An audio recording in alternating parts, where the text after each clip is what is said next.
यहाँ उपस्थित आए हुए सभी जो अभ्यागत हैं उनका हृदय से नमन, हृदय से साधुवाद। और उससे पहले हमारे Sajjad education society, welfare society, educational और लखनऊ के नामचीन उभरते हुए सितारे के रूप में हमारे भाई सज्जाद हमें क्या अपनी बात को कहने के पहले, चूंकि भावनाओं से भरा हुआ मेरा मन और उसमें छोटे भाई का साथ, चर्चिल साहब का, जो स्वयं एक फ्रीडम फाइटर, इनकी दादी लखनऊ की मशहूर स्वतंत्रता संग्राम सेनानी रही सीबी गुप्ता जी के साथ उनका बड़ा साथ रहा।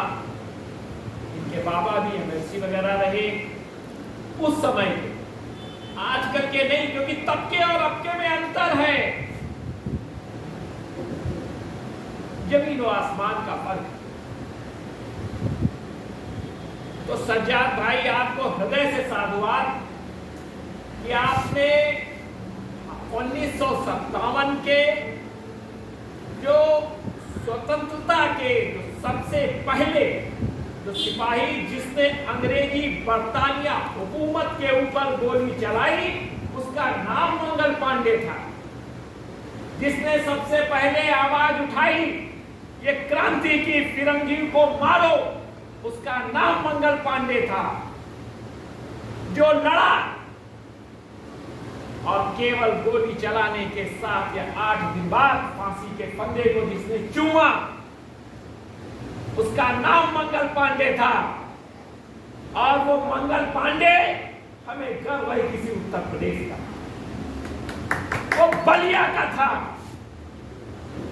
और उसके बारे में एक चीज और मैं कहना चाहूंगा कि मंगल पांडे जी के बारे में भी बात होती रहेगी, क्योंकि सब्जेक्ट आज का मंगल पांडे जी का है। एजुकेशनल आदमी है हमारे मिर्जा जी, और इनके संदर्भ में एक बात मैं कहूंगा कि जब ये इंटरव्यू करते तो लाजवाब इंटरव्यू होता। इनका जो इंटरव्यू है, जो पत्रकार को, जो किसी भी व्यक्ति से, चाहे कितने से कितना बड़ा नेता हो, और चाहे औद्योगिक समूह का हो, चाहे आपके सांस्कृतिक समूह का हो, चाहे कोई फिल्म स्टार का हो, इनका जरा स्तर देखिए। किसी भी मायने में जो सवाल पूछने का अंदाज है वो राष्ट्रीय स्तर के जो टीवी एंकरों से भी बढ़ चढ़ के है, मैं तो कहूँगा उनसे ज्यादा श्रेष्ठ है। क्योंकि वर्तमान मीडिया की जो हालत है वो आपसे छुपी नहीं है। भारत का इस समय दौर, हम लोग बहुत बड़े संक्रमण कार्य से गुजर रहे हैं। पूरा का पूरा मीडिया बिका हुआ है, मुझे कहने में कोई संकोच नहीं है।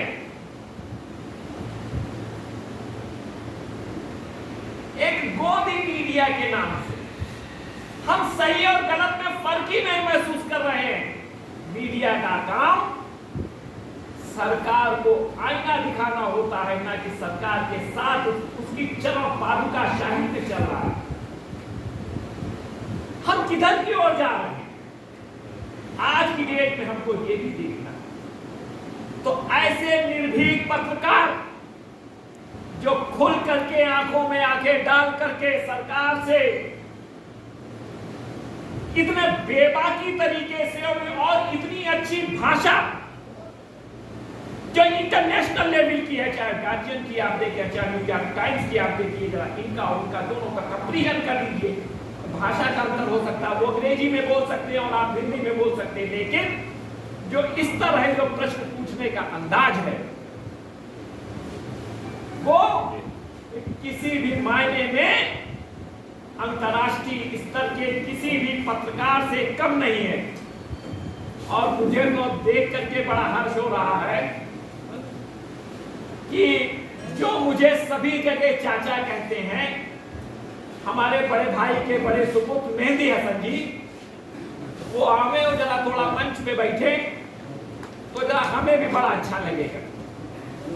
और हमारे साथी कांग्रेस के लखनऊ मध्य क्षेत्र की आन बान शान हमारे बीच में आए हैं और मैं इस समय उनका मैं क्या कहूँ स्वागत करता हूँ। गिरजा जी की ओर से स्वागत करता हूँ या मैं अपनी ओर से स्वागत करता हूँ या सज्जाद एजुकेशनल वेलफेयर सोसाइटी की ओर से अपने सारे साथियों को देख करके बड़ा अच्छा लगता है, क्योंकि आज ये तमाम साथी, आज ये तमाम लोग कदाचित 1857 की याद दिला देते। इनको कोई लालच नहीं है, न सरकारी विभूषण की, न सरकार से कोई मोबिलाइज होने की, और ये खुल करके लड़ाई लड़ रहे हैं देश की स्वतंत्रता की, जो खुल के लड़ाई लड़ रहे हैं देश के धर्मनिरपेक्षता की, जो खुल के आज लड़ाई लड़ रहे हैं अपनी आवाज उठाने की, चाहे वो मेहंदी हसन हो, चाहे फिर चर्चिल साहब हो, चाहे मिर्जा साहब हो, चाहे हमारे वरिष्ठ कांग्रेसी उपाध्यक्ष साहब अब्बास साहब। तो बात मंगल पांडे जी की चल रही थी और आ गए मेहंदी साहब, और हम इनको देख करके भावनाओं में डूब गए, क्योंकि इनके पिताजी के साथ 1991 का आज का वाक्य भी मुझे नहीं भूलता है। नरेश चंद्रा जी का चुनाव चल रहा था और इनके पिताजी मौलवीगंज में उस समय जब कांग्रेसी होने के लिए तो पूछा करते थे कि क्या अब भी तुम कांग्रेसी हो, मैं गलत तो नहीं कह रहा हूं। उस समय इनके पिताजी कांग्रेस के झंडे के साथ खड़े हुए थे और हमारे बड़े भाई थे। मौलवीगंज में कांग्रेस का कहीं नरेश चंद्रा के चुनाव में कहीं नामो निशान नहीं हुआ करता था, लेकिन इनके पिताजी बिल्कुल सिंगल साइडेड अंगद के पैर की तरह उन्होंने किसकी मीटिंग नहीं कराई। फारूक अब्दुल्ला जी आए और फारूक अब्दुल्ला जी की जो इतनी शानदार मीटिंग इनके आप मौलवीगंज स्थित इनके मकान के सामने हुई, खैर उसका संचालन तो मैं ही कर रहा।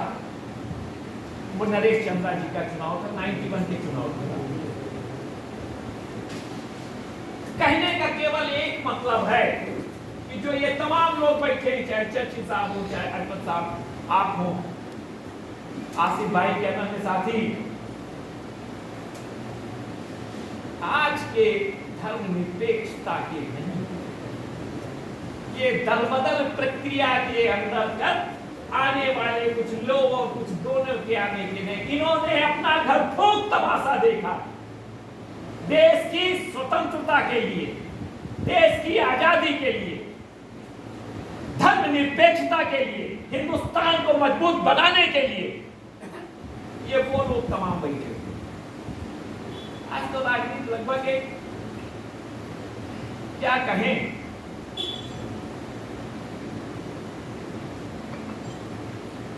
तो मंगल पांडे जी और आज का जो ये सज्जाद टाइम्स का एजुकेशनल एक कार्यक्रम का सोसाइटी है, बहुत सही समय पे 19 जुलाई 1827 को बलिया में जन्मे सुधाकर पांडे के पिता थे सतहोका, अगर मैं मेरा दिमाग नहीं हो रहा है, दिवाकर पांडे। और कुछ लोग कहते हैं इनका फैजाबाद का। आसिफ भाई का भी स्वागत है और मेरे उद्बोधन में ही स्वागत है। अच्छा है कि मिर्जा जी आप ये काम हम ही को सबका स्वागत करवाने के लिए गए।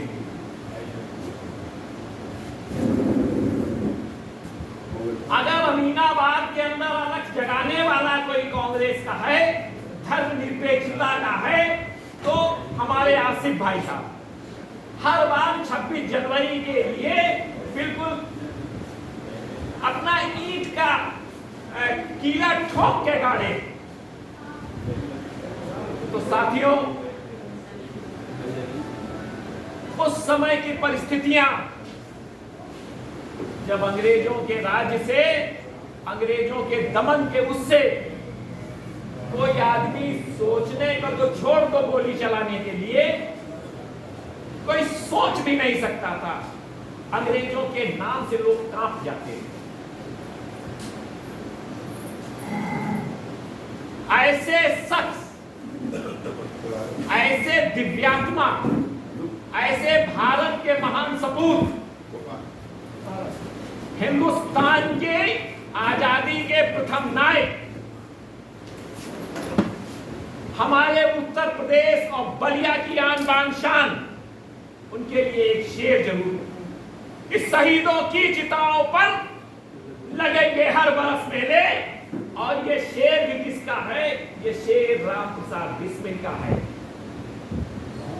जो इसी लखनऊ के काकोरी कांड के नायक थे और फांसी का उन्होंने इसी श्रृंखला में फांसी का फंदा चूमा कि शहीदों की चिताओं पर लगेंगे हर बरस मेले और वतन पे मरने वालों का बाकी यही निशा होगा।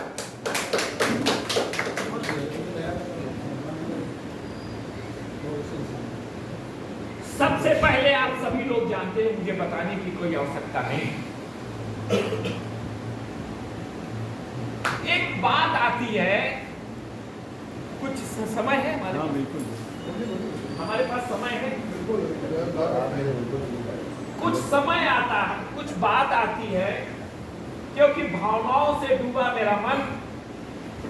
जो ये मिर्जा जी ने इतना बढ़िया कार्यक्रम कराया कि शहीदों के लिए, कि हम अपनी धरोहरों को देखें, उनको संजोएं और उनकी यादें रखें कि उन्होंने हमारे लिए क्या क्या किया, ताकि आने वाली पीढ़ियां और हम सब लोग उन्हीं के बताए हुए रास्ते पर चल करके देश को मजबूत करें, देश की एकता के लिए काम करें। मैंने बहुत सी विश्व स्तरीय किताबों में पढ़ा और हिंदुस्तान में भी सुना, हिंदुस्तान का इतिहास भी गवाह कि जब कोई राजा दूसरे राजा को के यहाँ आक्रमण करता था राज्य पर और वो वहां जीत लेता, ये बड़ी साइकोलॉजी और बड़ी मनोवैज्ञानिक बात है, तो वो अपने सैनिकों को सेना नायक के लिए खुला छोड़ देगा कि जाइए, आपकी जो इच्छा हो कीजिए। उसका एक कारण संभवतः 75% में होता था कि वो वहां के चूंकि सैनिक तो कम हो गए थे, सैनिक तो हजारों में होंगे, सैकड़ों में होंगे, और जो वहां के नागरिक हजारों में होते थे, लाखों में होते थे, तो कहीं नागरिक न विरोध कर दे, इसलिए जीता हुआ आतताई विजयी राजा खुल करके छोड़ देता था कि नागरिकों के ऊपर दमन करने के लिए, उसकी घरों की, नागरिकों की, जो हारे हुए राजा हैं उनके घर की इज्जत आबरू लूटने के लिए, ताकि उनका मनोबल समाप्त हो जाए, वो उठ न खड़े हो और हमारे मुट्ठी भर सैनिकों को मार न भगा दे। जीते तो, जिंदा तो वहां के नागरिक तब भी रहते थे। ये बड़ा साइकोलॉजिकली गेम खेला जाता था, वो शुरुआत से लगा के आज तक और आज भी खेला जा रहा है साइकोलॉजी गेम, जो आज हमारे हुक्मरान हमारे ऊपर है। ये साइकोलॉजिकल गेम हम लोग कौन से युग में रह रहे हैं? क्या सोचिए, हम क्या स्वतंत्र हैं? हमारी क्या वाणी स्वतंत्र है? हमारी भावनाएं क्या स्वतंत्र हैं? तब अंग्रेजों के द्वारा खुदा ये प्रचारित और प्रसारित करवाया गया, अफवाह भी फैलाई गई, पता नहीं कितने परसेंट सही है कितने परसेंट, इसका कभी कहीं किसी इतिहास ने मुहर लगा करके वो नहीं किया, सिद्ध नहीं किया कि कारतूसों में सुअर और गाय की चर्बी मिली। इतिहास ने कभी सर्टिफाइड नहीं किया, लेकिन ये अफवाह फैली। परिणाम स्वरूप रोष उत्पन्न हो गया। रोष उत्पन्न वाले तो सब होते हैं, लेकिन जो आगे बढ़ करके फांसी का फंदा चूमता है, जो वार करता है, असली क्रांतिकारी वही होता है। मंगल पांडे वही थे, और मंगल पांडे ने अटैक किया। ज्यादा शब्दों में, ज्यादा मैं विस्तार से नहीं जाना चाहता। अटैक किया, अंग्रेज ऑफिसर घायल हुए, और उसके बाद मंगल पांडे, सच बात तो ये है कि जीवित पकड़े जाना ही नहीं पसंद करते थे। उन्होंने अपने ऊपर गोली चलाई, लेकिन वो लगी नहीं। और जब अंग्रेजों ने पकड़ा उनको, और कोई भी जो उनके साथ का जो करीब 400-500 जो सैनिक रहे होंगे, बंगाल रेजिमेंट थी, वो लोग अंग्रेजों के समर्थन में नहीं आए। अंग्रेज चिल्लाते रहे और वो लोग चुपचाप खड़े रहे। अल्टीमेटली आखिरकार इनको घायलावस्था में पकड़ा गया, गिरफ्तार किया गया। अगले दिन अस्पताल इनको उसी समय दाखिल कराया गया। अगले दिन कोर्ट कचहरी हो गई और फांसी की सजा भी मुकर्रर हो गई 18 अप्रैल। अंग्रेज सरकार डर गई, क्योंकि उसके साथ साथ एक बात और थी। एक तरफ तो ये चल रहा था और दूसरी तरफ भारत का स्वतंत्रता संग्राम सेनानियों का जो प्रथम 1857 के जो अंदरूनी बिगुल भी फूका जा रहा था, रोटी और गुलाब का फूल भी सब जगह भेजा जा रहा था। उसके नेतृत्व उसके जो मुख्य कर्णधार झांसी की रानी तात्या टोपे, नानाजी राव पेशवा, आपके अवध के सुल्तान, ये अवध की वीरांगना बेगम हजरत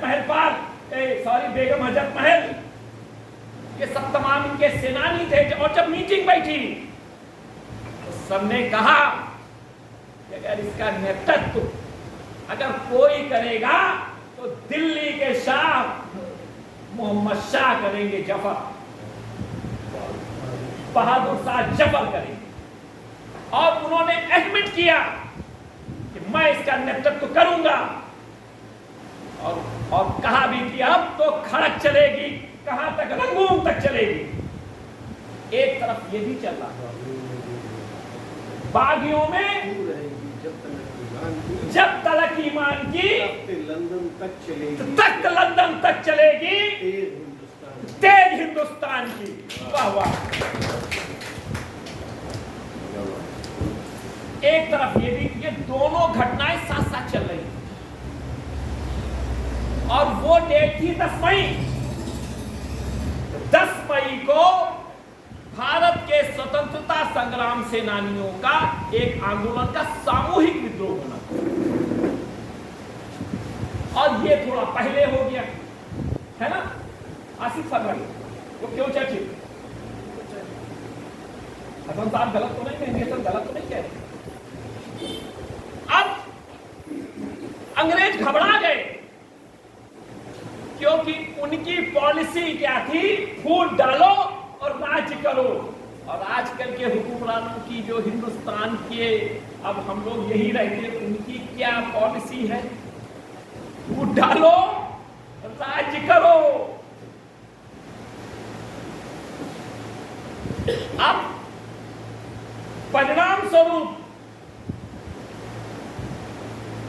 अंग्रेजों ने कहा कि कहीं ऐसा न हो हम फांसी ही न दे पाए। 7 अप्रैल को मेरठ के 7 अप्रैल को मेरठ के जल्लादों को बुलाया गया कि आप फांसी दीजिए। जान के आश्चर्य होगा कि मेरठ के जल्लादों ने उनको फांसी देने से इनकार कर दिया। इनको एहसास था, बुला इन्होंने पहले से ही किया था, उस समय कन्वेंस का इतना साधन नहीं। 8 तारीख के दिन, 18 तारीख का मुकर्रर दिन और 8 तारीख को मंगल पांडे को फांसी दे दिया गया। यह है अंग्रेजों का राज, और इसके लिए लड़ाई कौन कौन लड़े? हिंदू और मुसलमान दोनों मिलकर के लड़े। रानी लक्ष्मीबाई लड़ी तो वो किसके नेतृत्व में लड़ी? तो जफर साहब के साथ, तात्या टोपे के साथ रही। और इन्हीं के पदचिन्हों पे भारत का वो क्रांतिकारी रिपब्लिकन का शेर, हमारे उन्नाव जनपद की आन बान शान चंद्रशेखर आजाद भी चले। गोली मारने का इन्होंने भी सेल्फ प्रयास किया और उन्होंने भी कहा था कि वो दुश्मनों की गोलियों का मैं सामना करूंगा, आजाद ही रहे हैं और आजाद ही मरेंगे, मैं कभी पकड़ा नहीं जाऊंगा। चंद्रशेखर आजाद ने अल्फ्रेड पार्क 31 में अपने हाथ से गोली मारी। ये तो मंगल पांडे उसके उद्देता थे, मंगल पांडे उसके मार्ग के दर्शक थे, एक चिंगारी, एक ध्रुवतारा थे मंगल पांडे। और मंगल पांडे जी के विचार कई हिस्ट्री में लिखी गई कि मंगल पांडे की भेंट लक्ष्मीबाई से थी। मंगल पांडे की भेंट ये अलग अलग उपन्यासकार प्लस साहित्यकार लिख रहे हैं, इसका कोई भारत सरकार से वो नहीं आया, लेकिन लिखा है कि तात्या टोपे से भी मिले। और उसी के बाद से भारत की 1857 की क्रांति का विशुद्ध सूत्रपात हो गया। एक चीज और मैं कह करके अपनी बात को मैं समाप्त करूं। बहुत बड़े बड़े वक्ता हैं, मैं तो अल्पज्ञ हूं। मुझे तो इतने लोगों में हमारे छोटा भाई भतीजा मेहंदी हसन, हमारे बड़े भाई, कि अगर आपको हिंदुस्तान कोई भी असली हिंदुस्तान को समझना है तो क्या आज के दौर से देखा जाए? इस गोष्ठी का आशय क्या? महाराणा प्रताप, महाराणा प्रताप हम सबके नायक हैं। देखिए, मैं एक बड़ी सोचने की बात कह रहा हूं। हमारे पत्रकार साहब बैठे हुए हैं, सोसाइटी के सारे कर्ता धर्ता, और इन्हीं का आभार है कि मैं बोल रहा हूं। आजकल के जो हुक्मरान हैं उनके लिए एक शेर जरूर हम कह करके 2 मिनट के अंदर अपनी बात जरूर समाप्त करेंगे, क्योंकि मंगल पांडे जी के इतिहास में अगर वो 2 बातें न सम्मिलित की जाए तो संपूर्ण बात अधूरी रह जाएगी। कितने कमजोर हैं ये गुब्बारे कि चंद सांसों में फूल जाते हैं, और जब कमीने उरूस पाते हैं तो अपनी औकात भूल जाते हैं।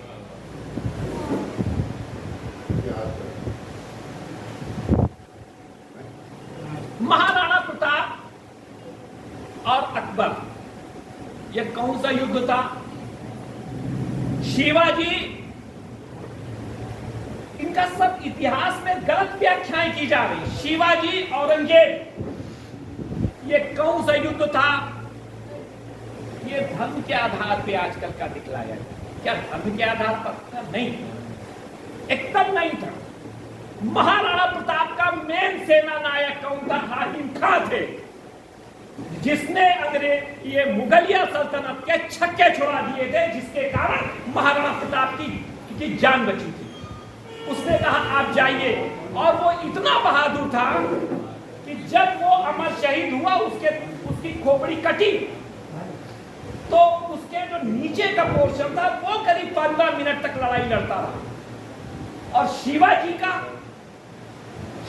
का जो प्रमुख जो सेनापति था वो भी मुसलमान। अब आप दूसरी तरफ आ जाइए, अकबर ने किसके नेतृत्व में भेजा था? मान सिंह के। अकबर ने जब महाराणा प्रताप के ऊपर चढ़ाई की तो वो कौन गया था? मान सिंह सेनापति थे अकबर के।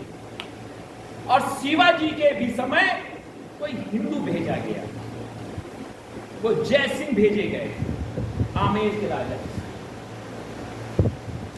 तो ये राजनैतिक लड़ाइयों को आपने धर्म के चश्मे के ऊपर कब तक लाएंगे? ये भी थोड़ा विचारणीय प्रश्न, क्योंकि हिंदू और मुसलमान भारत में अलग अलग करना, क्योंकि हा से हिंदू और मां से मुसलमान, और ये जब दोनों हा मां मिलते हैं तो क्या होता है? हम। तो जब हम हैं तभी हिंदुस्तान है। ये देश बांटने की साजिश, ये देश को बर्बाद करने की साजिश किसने की? पहले हिंदू राष्ट्र बनाने का नारा किसने दिया? आरएसएस ने दिया। ज्यादा शब्दों में न कहते, 2 शब्दों में बात। अंग्रेजों का साथी कौन था? आरएसएस थी। जब आरएसएस से भगत सिंह को चंद्रशेखर आजाद ने भेजा कि देश के लिए ये कहते हैं आरएसएस वाले कि हम लोग भी लड़ाई लड़ रहे हैं, समाज के लिए लड़ाई लड़ रहे हैं, तो हम लोग तो खुला कांग्रेस का और भगत सिंह की पार्टी का, रिपब्लिक का, और बाद में नेताजी सुभाष चंद्र बोस का भी, सबके रास्ते अलग अलग हो गए। हमको स्वीकारने में कोई मतलब वो नहीं है, लेकिन तीनों के रास्ते एक थे। चाहे भगत सिंह का रास्ता रहा हो, और चाहे सुभाष चंद्र बोस का रास्ता रहा हो, और चाहे कांग्रेस का रास्ता रहा हो, और सब लोग गांधी जी का बहुत बड़ा सम्मान करते थे। सुभाष चंद्र बोस ने जो अपनी ब्रिगेड बनाई थी उसका नाम आजाद ब्रिगेड, लक्ष्मीबाई ब्रिगेड और जवाहरलाल नेहरू ब्रिगेड रखा था। और ये ढिंढोरा क्या पीटा जा रहा है कि आपस में लड़ेंगे? हमारे आपके विचारों में, घर में विचारों में अंतर होता है। इसका क्या मतलब? तो जब मैं जो बात कह रहा था भगत सिंह की, जब भगत सिंह गोलवलकर जी हरिद्वार से मिलने गए तो इन आरएसएस के तमाम बड़े बड़े नेता करता धरता क्या बोले? देखिए जी, हम लोग अंग्रेजों के साथ हैं। आप लोग, चूंकि ये भारत की हिस्ट्री में दर्ज है, ये कोई बातें इधर उधर की नहीं है। हम लोग अंग्रेजों से, आप लोग लड़ाई लड़ रहे हैं, इसलिए हम लोग आपका साथ नहीं देंगे। ये है इनका सच्चे मायने में सही इतिहास। और क्या विडंबना है, क्या धर्म के नाम पे हमको आपको सब मतलब रंगा गया कि आज वही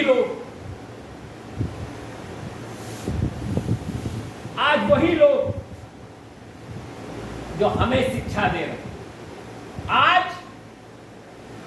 वो लोग शिक्षा दे रहे हैं जिनका बर्तन परस्ती से कोई योगदान नहीं था। ज्यादा न कहते हुए एक शेर के माध्यम से अपने साथी, जो इतना बड़ा यहाँ पे जन लोग उमड़े हैं, जो इतने तमाम लोग, इंटेलेक्चुअल लोग, मीडिया के लोग, हमारे आसिफ भाई शहर कांग्रेस कमेटी के, और मेहंदी हसन चर्चिल, तमाम सब लोग आए हैं इतनी अच्छी तादाद में।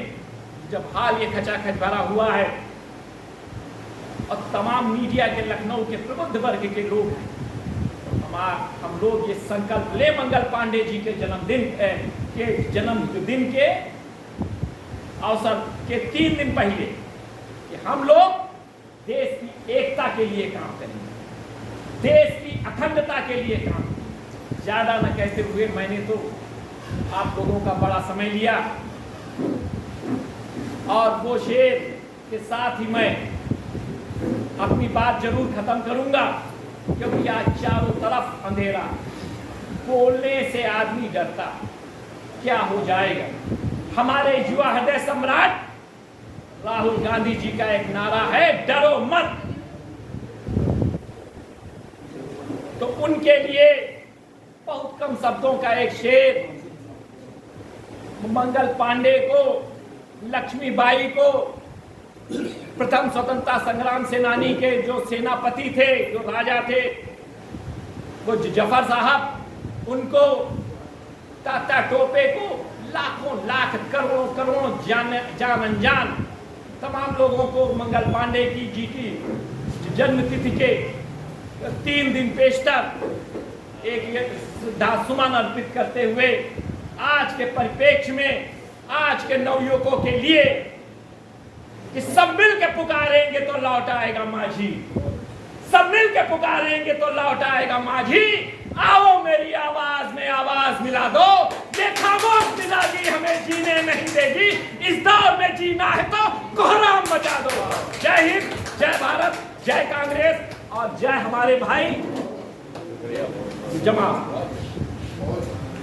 बहुत बहुत शुक्रिया धीरज जी।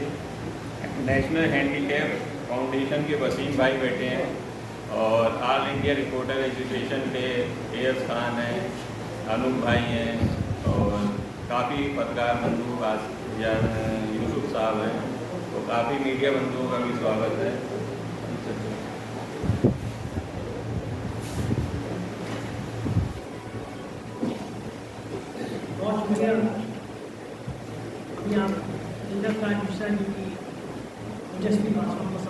बाहर थे। हमारे बीच में अजहर जमाल साहब मौजूद हैं। मैं उनसे अनुरोध करूँगा कि वो आएँ और मंगल पांडे जी को अपने अजहर जमाल साहब।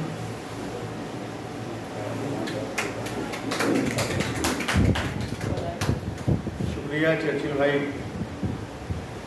आज की इस तकरीब के तमाम मुअज़्ज़िज़ मेहमान जनाब हसन साहब, मेहदी हसन साहब, हमारे बड़े भाई आसिफुल्लाह साहब, और अभी अभी एक बहुत गंभीर वक्तव्य, बहुत सार गर्भित वक्तव्य देकर अभी अभी बैठे हमारे राम तीरथ मिश्रा जी, तीरथ राज मिश्रा जी, हमारे आगे अग्रिम पंक्ति में बैठे हुए तमाम मुअज़्ज़िज़ हाज़रीन और जितने भी लोग बैठे हुए हैं, मैं आप सभी का अलवी खैर मक़दम करता हूँ और मुबारकबाद देता हूँ जमाल मिर्ज़ा साहब को कि इस दौर में, इस एक ऐसे दौर में उन्होंने मंगल पांडे के नाम की तकरीब रखी है जहाँ पर मज़हब मिल्लत की दिक्कतें आ रही हैं, जहाँ पर प्यार और मोहब्बत एक हाशिए पर चला गया है, जहाँ पर हिंदुस्तान की इज्जत ताक पर रख दी गई है। ऐसे मौके पर मंगल पांडे को याद करना हमारे लिए जारहाना जिम्मेदारी का सबूत है और हमने आज ये करके दिखाया है जमाल मिर्ज़ा साहब के Sajjad educational and welfare society की ओर से। दोस्तों, चूँकि मंगल पांडे की बात है, मंगल पांडे भारत के प्रथम स्वतंत्रता संग्राम सेनानी। इस बात पर तमाम सालों तक एक बहस छिड़ी रही कि क्या वाकई एक मंगल पांडे भारत के स्वतंत्रता संग्राम सेनानी थे या अचानक एक विस्फोट हुआ और सिपाही म्यूटनी हुई और अचानक उन्होंने जनरल ह्यूसेन को मार गिराया, जनरल हॉक को उन्होंने गोली मार दी और एक छोटी मोटी सिपाही म्यूटनी साबित करने की कोशिश की गई। उसके पस मंज़र क्या थे, वो हालात कैसे थे? अगर हम उन हालात के बारे में, अगर हम मंगल पांडे की बात करते हैं तो मंगल पांडे के साथ साथ उसके पस मंज़र में भी हमें जाना होगा, उन हालात में भी जाना होगा और उसके बाद जैसे 1857 का गदर या स्वतंत्रता संग्राम शुरू हुआ, उस पर भी मैं कम लफ्ज़ों में, कम से कम शब्दों में प्रकाश डालने का प्रयास करूँगा। साथियों, जैसा कि भी हमारे तीरथ राज मिश्रा जी बता रहे थे कि बलिया जन्म स्थान है और उनका जन्म 19 जुलाई, अभी परसों आप 19 जुलाई को उनके जन्म तिथि मनाएंगे और मुझे लगता है इसी परिप्रेक्ष्य में हमारे जमाल मिर्ज़ा साहब ने ये गोष्ठी रखी है। उनका जन्म बलिया में हुआ था और बलिया में आज भी उनके स्मारक या उनके नाम से पार्क बने हुए हैं। लेकिन एक दूसरी विचारधारा भी चल रही है जिसमें गदर के फूल नामक किताब में अमृतलाल नागर, जो बड़े महान लेखक हुए हैं और उनका संबंध लखनऊ से ही रहा है, उन्होंने गदर के फूल में इनको फैज़ाबाद के सुरहुरपुर गांव का बताया है। बलिया में जो लोग कहते हैं वो उनको नगवा गांव का बताते हैं, लेकिन जो लोग फैज़ाबाद का सुरहुरपुर कहते हैं वो उस गांव का नाम दुगवा कहते हैं। साथियों, इनके पिताजी का नाम जैसे आप बता चुके हैं कि दिवाकर पांडे और माता का नाम अभय रानी था। इनके शुरुआती जीवन के कोई भी ऐसे प्रमाण नहीं मिलते हैं, कोई भी ऐसे हो सकता है, ऐसी भी शंका लोगों को है कि उनके जो भी दस्तावेज थे, जो भी कागजात थे, वो जला दिए गए हों क्रांति में, अंग्रेज़ों ने या किसी और वजह से जला दिए गए हों या जो भी रहा हो। बहरहाल, सबसे बड़ी बात मंगल पांडे के अगर हम बचपन में जाएं तो एक कथा मिलती है जिसे अमरेश मिश्रा ने आल्हा आप लोग समझते होंगे, आल्हा में उन सेनानियों की, उन राजाओं की प्रशंसा की जाती है। उस दौर में आल्हा में एक मंगल पांडे की प्रशंसा खूब की गई और उसके आधार पर अमरेश मिश्रा जी ने एक किताब लिखी। किताब का नाम एग्जैक्टली मुझे याद नहीं पड़ रहा है, लेकिन अमरेश मिश्रा जी ने एक किताब लिखी, अभी याद आएगा तो मैं बता दूंगा। उसमें उन्होंने लिखा है कि इनके सबसे प्रिय मित्र नकी खान थे। आज अगर हम प्यार मोहब्बत की बात करते हैं, अगर हम तालीम लेने की बात करते हैं, अगर हम फॉलो करने की बात करते हैं, हिंदुस्तान के जंग अजीम 1857 के गदर की बात करते हैं, तो हमें ये समझना होगा कि अगर प्रथम स्वतंत्रता संग्राम सेनानी का दोस्त नकी खान हो सकता है, जो राजदार दोस्त था, जिसको सारी चीज़ें मंगल पांडे की मालूम थी, उनकी प्रेमिका का, जो उनकी पहली प्रेमिका थी, या सो मच सो जब कलकत्ता में उनकी प्रेमिका का विवाह एक किसी क्लर्क के साथ हो गया, जो अंग्रेज़ों की कंपनी में क्लर्क हुआ करता था, और ये वहाँ उसके साथ मिलने भी जाते हैं। मिल करके जिस समय वो मिल रहे होते हैं, तो ये बाहर उनकी पहरेदारी कर रहे होते हैं नकी खान। ऐसी भी बातें हैं मंगल पांडे की मोहब्बत जब वो आर्मी में गए तो एक शादीशुदा महिला से भी हुई। ऐसे तमाम वृत्तांत मिलेंगे। लेकिन ख़ास बात यह है कि मंगल पांडे को आर्मी कैसे ज्वाइन हुई।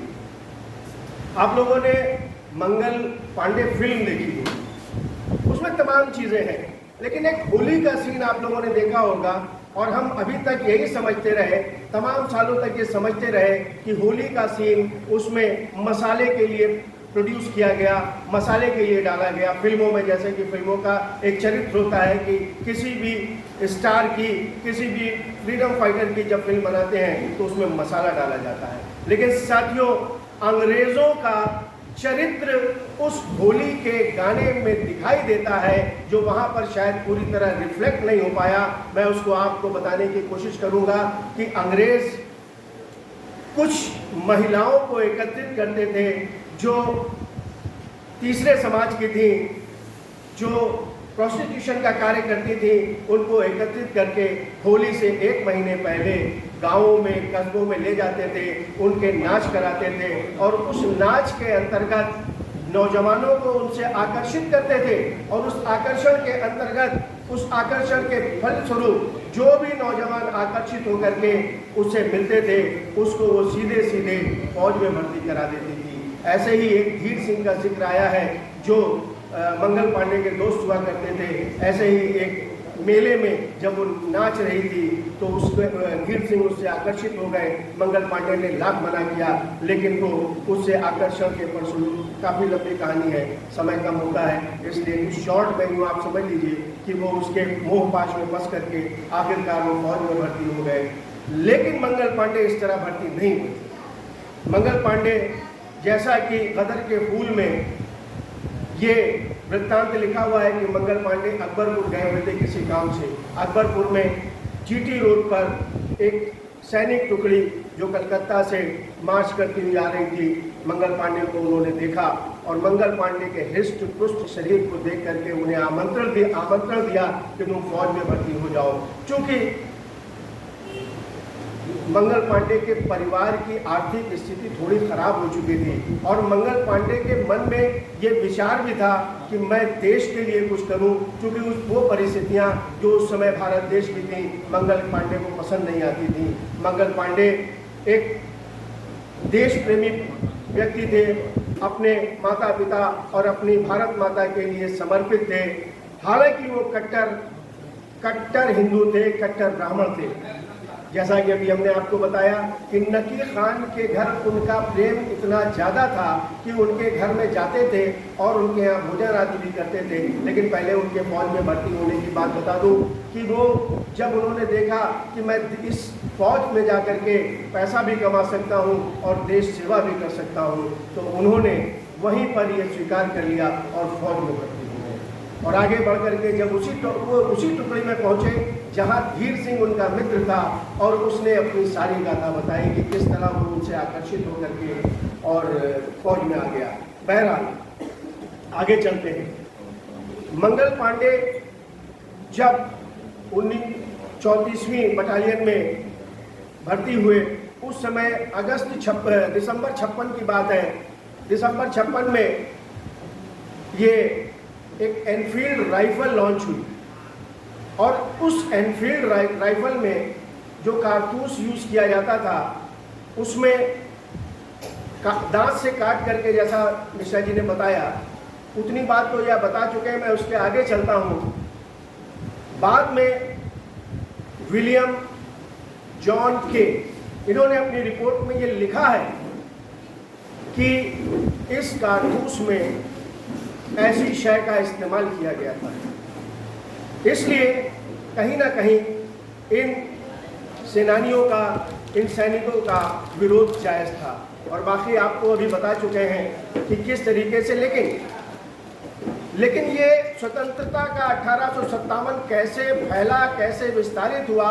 अभी चपातियों की बात बताई, अभी कमल की बात बताई, तो एक तरफ पसमंजर क्या था? पसमंजर ये था कि हिंदुस्तान में चारों तरफ अंग्रेजों ने अफरा तफरी मचा रखी थी, धर्म के नाम पर लोगों को विभाजित कर रखा था, धर्म के नाम पर लोगों को तोड़ा था। पंजाब में हिंदू मुस्लिम की आग लगाई, तो उड़ीसा में संथालों के जमीनों को अधिग्रहित कर लिया और उनको जमींदारों को दे दिया। इधर दिल्ली में बहादुर शाह जफर को पदच्युत कर दिया, उनको सिंहासन से हटा दिया और उनसे कहा कि अब आप राजा नहीं। और उनके सबसे छोटे बेटे, कोयाश शायद नाम था, उसके सबसे छोटे बेटे को बुला करके एक संधि कर ली, जिसमें उससे ये साइन करवा लिया कि तुम अब बादशाह नहीं रहोगे, तुम अब शहजादे कहलाओगे। तुम्हारी 1 लाख की जो पेंशन थी वो 15,000 हो जाएगी और तुम्हें किला छोड़ना पड़ेगा। वो किला जो हिंदुस्तानियों ने बनाया, वो किला जो मुगलों ने बनाया, उसे अंग्रेज खाली करा रहे थे। संथालों की जमीन खाली करा रहे थे, कोलों की जमीन खाली करा रहे थे। लखनऊ में हमारे वाजिद अली शाह को भेज दिया था कलकत्ता भेज करके यहाँ पर अधिग्रहण कर लिया था। अभी मुमताज महल, अभी रानी मुमताज महल की बात कही गई, उन्होंने यहाँ पर लड़ाई लड़ी। तो ये पसमंजर था, लोगों में आक्रोश फैला हुआ था और लोगों को मजहब के नाम पर, जमीन के नाम पर किस तरीके से हो सकता था लड़ाया जाता था। ऐसे पसमंजर में उधर महाराष्ट्र में जो एक खास बात है, महाराष्ट्र में भोसले, राजा भोसले, उनके राज्य का आहरण कर लिया। जैसे डॉक्ट्रिन ऑफ लैप्स, राज्य के अपहरण की नीति जो लेकर के आए थे, तो उनके राज्य का अपहरण करने के बाद जब उनकी रानी ने पूछा तो उन्होंने कहा नहीं, आपका कोई दत्तक पुत्र को हम कोई भी उसमें राजगद्दी पर नहीं बैठने देंगे। इसी तरह बाजीराव टू के बेटे नाना साहब का भी यही हाल था। उनकी पेंशन रोक दी गई थी चूंकि वो दत्तक पुत्र थे। और सो की रानी लक्ष्मीबाई के बेटे जो दत्तक पुत्र था, उसके लिए भी उन्होंने रानी लक्ष्मीबाई से कहा कि अब आप राज सिंहासन पे नहीं बैठ सकती। तो साथियों, कहने का सिर्फ और सिर्फ मकसद ये है कि तमाम ऐसी बातें थीं, तमाम ऐसी वजूहात थीं जिनके बिना पर मंगल पांडे, चूंकि ऐसे तमाम सबूत हैं कि मंगल पांडे ने किस तरीके से नाना साहब से मीटिंग की, अजीमुल्ला से मीटिंग की, क्योंकि नाना साहब के जो लीगल एडवाइजर थे, जो उनके दोस्त थे अजीमुल्ला खान से मीटिंग की। और ये रोटी और कमल वाला जो सिलसिला था वो काफ़ी लंबा चला। और अगर मैं बहुत ज़्यादा बोल रहा हूँ तो मैं जल्दी से ख़त्म कर दूंगा, मुझे लग रहा है कि ज़्यादा भूल गया मैं। चलिए,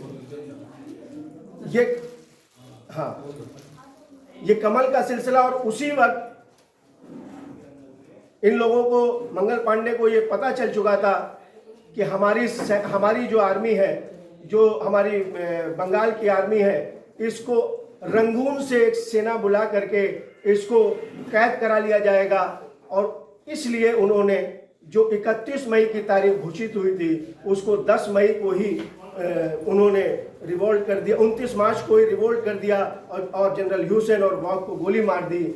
उसके बाद 31 मई के बजाय 10 मई को मेरठ छावनी से वहाँ से सेना निकली और बहादुर शाह जफर को उन्होंने राजा माना।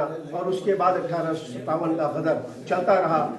जब हमारे मंगल पांडे ने गोली मारी और लोगों से आह्वान किया, तो वहाँ पर उनके सैनिकों ने भले ही इनका सपोर्ट ना किया हो, भले ही इनको गिरफ्तार न किया हो, लेकिन इनका सपोर्ट में खड़े तो रहे लेकिन आगे नहीं बढ़े। उसने चिल्ला कर कहा कि ये हिंदुस्तान ख़त्म हो जाएगा अगर तुम लोग नहीं आगे बढ़ोगे, लेकिन वो नहीं माने। आखिरकार जब इसने देखा कि मेरे पास कोई चारा नहीं है, उसने अपनी राइफल को आगे रख करके सीने पर नाल लगा करके गोली मार दी। उसकी जैकेट जलने लगी, लेकिन उसको ले जाया गया अस्पताल। वहाँ जब ठीक हो गया तो उसके खिलाफ मुकदमा चला और मुकदमे में निश्चित था कि उसे फांसी होनी थी और फांसी हो गई। वो अमर शहीद जो आज हमारे बीच नहीं है, उसकी यादें हैं, वो हमें प्रेरणा देता है कि नकी खान जैसे दोस्तों को अगर उसके घर में जाकर रह सकता है तो हम मज़हब और मज़हब बिला तफरीक के मज़हब मिलत के भाईचारा क्यों नहीं कायम कर सकते। इन्हीं लफ्ज़ों के साथ कुछ दो लाइनें बोल करके कि यही मंदिर, यही मस्जिद, यही है चर्च गुरुद्वारा, यही मंदिर, यही मस्जिद, यही है चर्च गुरुद्वारा, हमारी आन है और बान है और शान है भारत। पड़े जो वक्त तो इस पर लुटा दें जिंदगी अपनी, हमारा धर्म है, मजहब है और ईमान है भारत। हमारा धर्म है, मजहब है। शुक्रिया। बहुत शुक्रिया भाई। अब हम सैयद हसन अब्बास साहब को दावत दे रहे हैं कि वो आएँ और अपने जस्वी भाषण से नवाजें और साथ ही साथ मंगल पांडे जी को फिर से दर्ज। इसके आगे हमारे मेहंदी हसन बबलू भाई बैठे हुए हैं, वो आगे की कार्रवाई जारी रखेंगे। हसन अब्बास।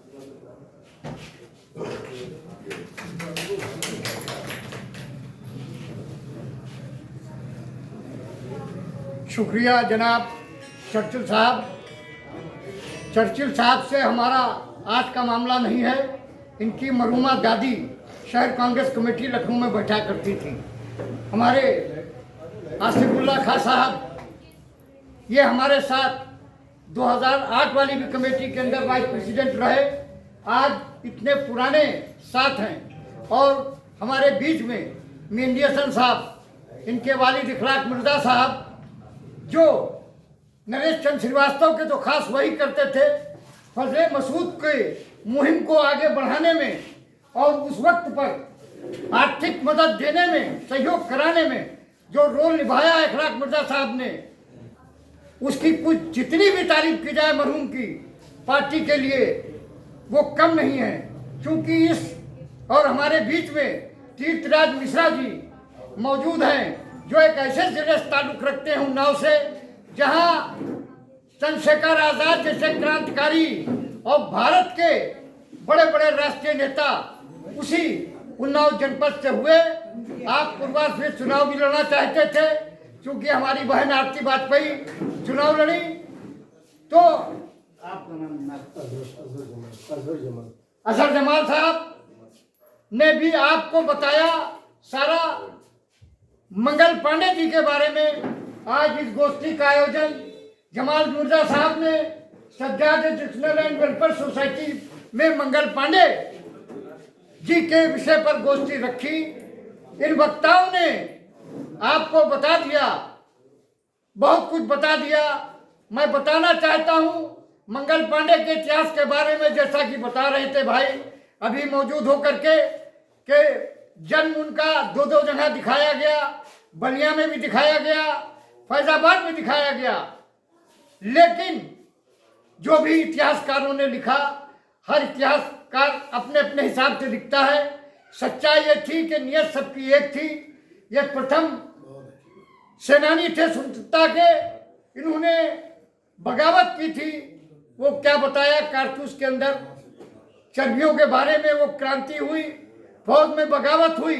लेकिन कांग्रेस का जो आंदोलन का रूप चल रहा था पूरे भारत के अंदर, जिसका नेतृत्व महात्मा गांधी तो कर रहे थे, उससे पहले के लोग जो कर रहे थे, आज जिस लखनऊ में आप रहते हैं, जिस अवध में आप रहते हैं, बहुत बड़ा योगदान बहुत बड़ा योगदान बेगम हजरत महल साहिबा का है इसमें। नाना चच्चा टोपे, रानी लक्ष्मीबाई, तमाम सेनानियों के नाम लिए गए। आपका नाम लेना भूल गए तो भाई राम गोपाल सिंह जी और राशिद मिर्जा कहाँ गए और सभी सम्मानित लोगों। तो उस विषय पर विस्तार पूर्वक बता दिया। अब देखिए हमारे बीच में आली जनाब अर्शीद रजा साहब भी आ रहे हैं, वो भी अपनी बात रखेंगे। तो हम उनको खिराज अकीदत पेश करते हैं मंगल पांडे जी को, वो विस्तार पूर्वक आपको बता चुके हैं। जय हिंद, जय भारत, जय कांग्रेस। जमाल मिर्जा साहब, बहुत अच्छा प्रोग्राम किया आपने गोष्ठी का। आप मीडिया साहब को बुलाइए।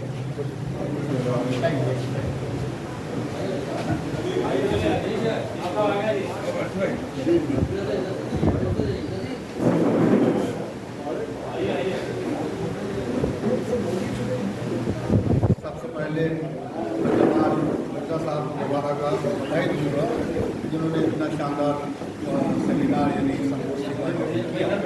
हमारे यहाँ पर मौजूद हुए चर्चिल भाई इस प्रोग्राम के भी दामन कर रहे थे। उनके गुजारी है जो बीमार है इसलिए वो चले गए। वो जिम्मेदारी जमाल साहब की हमारों पर डाल दी है। और हमारे बीच में जितने प्यारे साफ़ी हजरात उनका मैं खैर करता हूँ, अभिनंदन करता हूँ। गौर भाई हैं, मजाहिद साहब हैं, सईद भाई हैं, आबिद साहब हैं, उधर मसूद साहब, डॉक्टर इरफान साहब हैं, पूरी टीम, गोपाल भाई हमारे स्पोक पर्सन रहे हैं, मतलब शहर कांग्रेस कमेटी का बंदा, और हमारे अरविंद भाई साथी हमेशा जिसके चेहरे पर मुस्कुराहट रहती है और जिसने अपनी मुस्कुराहट से न जाने की मुसीबतों को हराने का काम किया। और आज भी मुस्कुराता हुआ चेहरा हमारे सामने नजर आ रहा है। अच्छी रजा साहब, भाई शानदार खेल और खिलाड़ी की दुनिया का मशहूर चेहरा, साथ में हमारे चचा जान, जिनको मैं हमेशा चचे, क्योंकि हमारे वालिद साहब में बहुत पुराने संबंध थे और उसी संबंधों को हम बहुत ही मजबूती से संबंधों की चेन को आगे, जंजीर को आगे बढ़ाते हुए हमारे सीरत मिश्रा जी, जो हमारे दिल की हर धड़कन में हमेशा धड़कते हैं, साथ में हमारे भाई दोस्त और साथ में हमारी तालीम भी रही जमाल मिर्जा साहब, जिन्होंने एक हफ्ते पहले हम तक आगे इस तरह का प्रोग्राम में ठीक है। फिर अपने हमारे सामने जितने युवान है हमारे भाई और हमेशा लोगों की मदद करते हैं, नाजिम भाई, तो उनसे बात भी मैंने नहीं ठीक है। तो मैं जमाल साहब का भी दिल से, क्योंकि इस तरह की संस्कृतियाँ जो हमारे साथ एक और हमारे छोटे भाई मौजूदा से और संगीन स्कूल वाली से सामना है, तो हमारी छोटी बहन उधर मौजूद हैं और इस तरह का रहा करना नहीं हमने। वो बड़ी अच्छी ये बात है कि इन सब एरियो में इस तरह के जो प्रोग्राम्स होते हैं, यहाँ पे इस तरह की कोई गरीबी की रेखा से नीचे लोग यहाँ पर जीते हैं और रहते हैं। बड़ी मुश्किल से 2 वक्त की रोटी मुहैया हो पाती ना से मदद करें।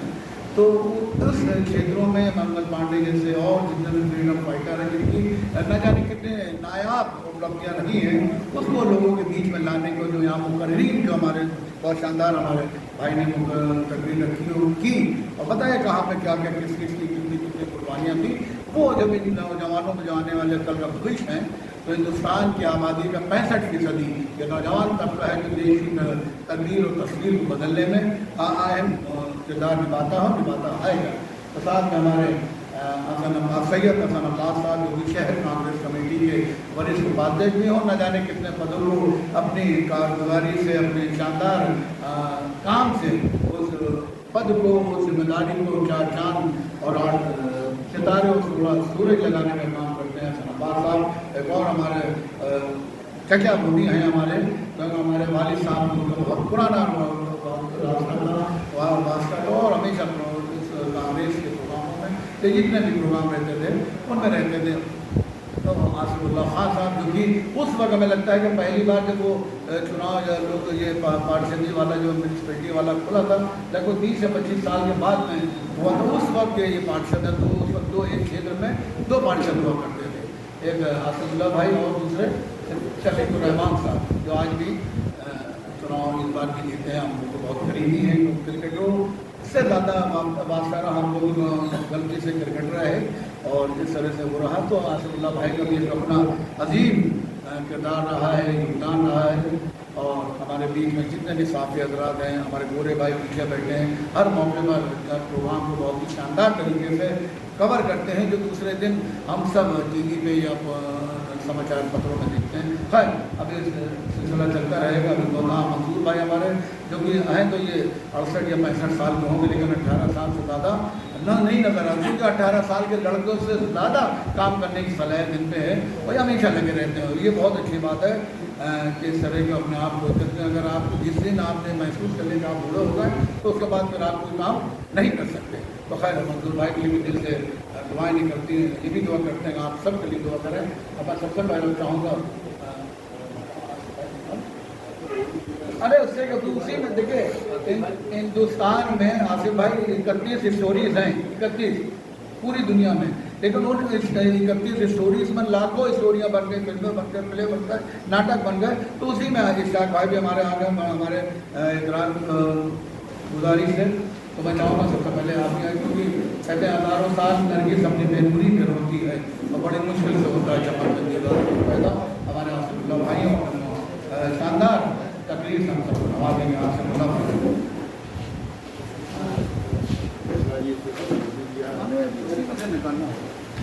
अभी हमसे पूर्व तमाम वक्ता बोले हैं, लेकिन पूरी जीवनी आपके सामने खोल के मंगल पांडे जी रखी और तो कुछ बचा ही नहीं कि आप बोले उसके अंदर।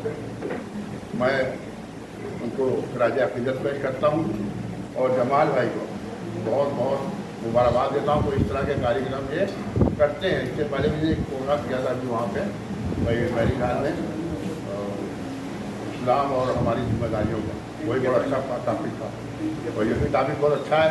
और ये हम सबको करना चाहिए मिलकर। ये संदेश जाता है एकता का कि एक हिंदू देश के लिए मतलब तो क्या हमारा कर्तव्य बनता है, हम भी जो अपने मुल्क के लिए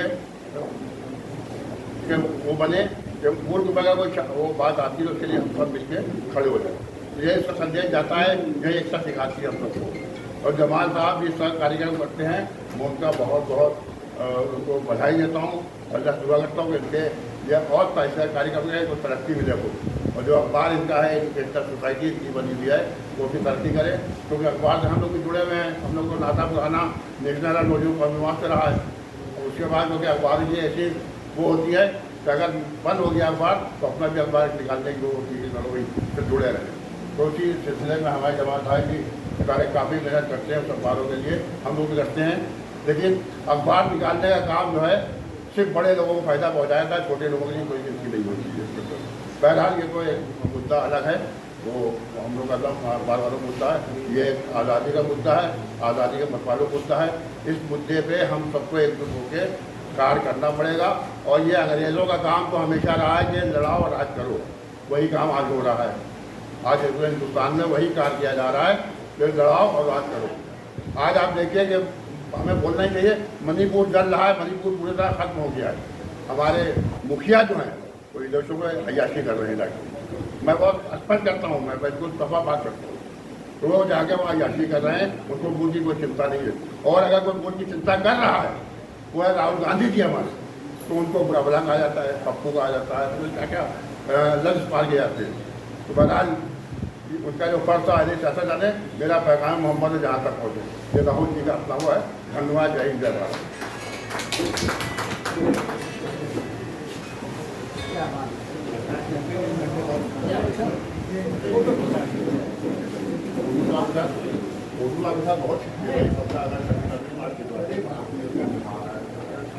अरे सेशन चलता रहेगा। पहले जिस मुद्दे के लिए हम करने घर सजाने का तस्वुर बहुत बात का है, पहले ये तय हो इस घर को बचाएंगे।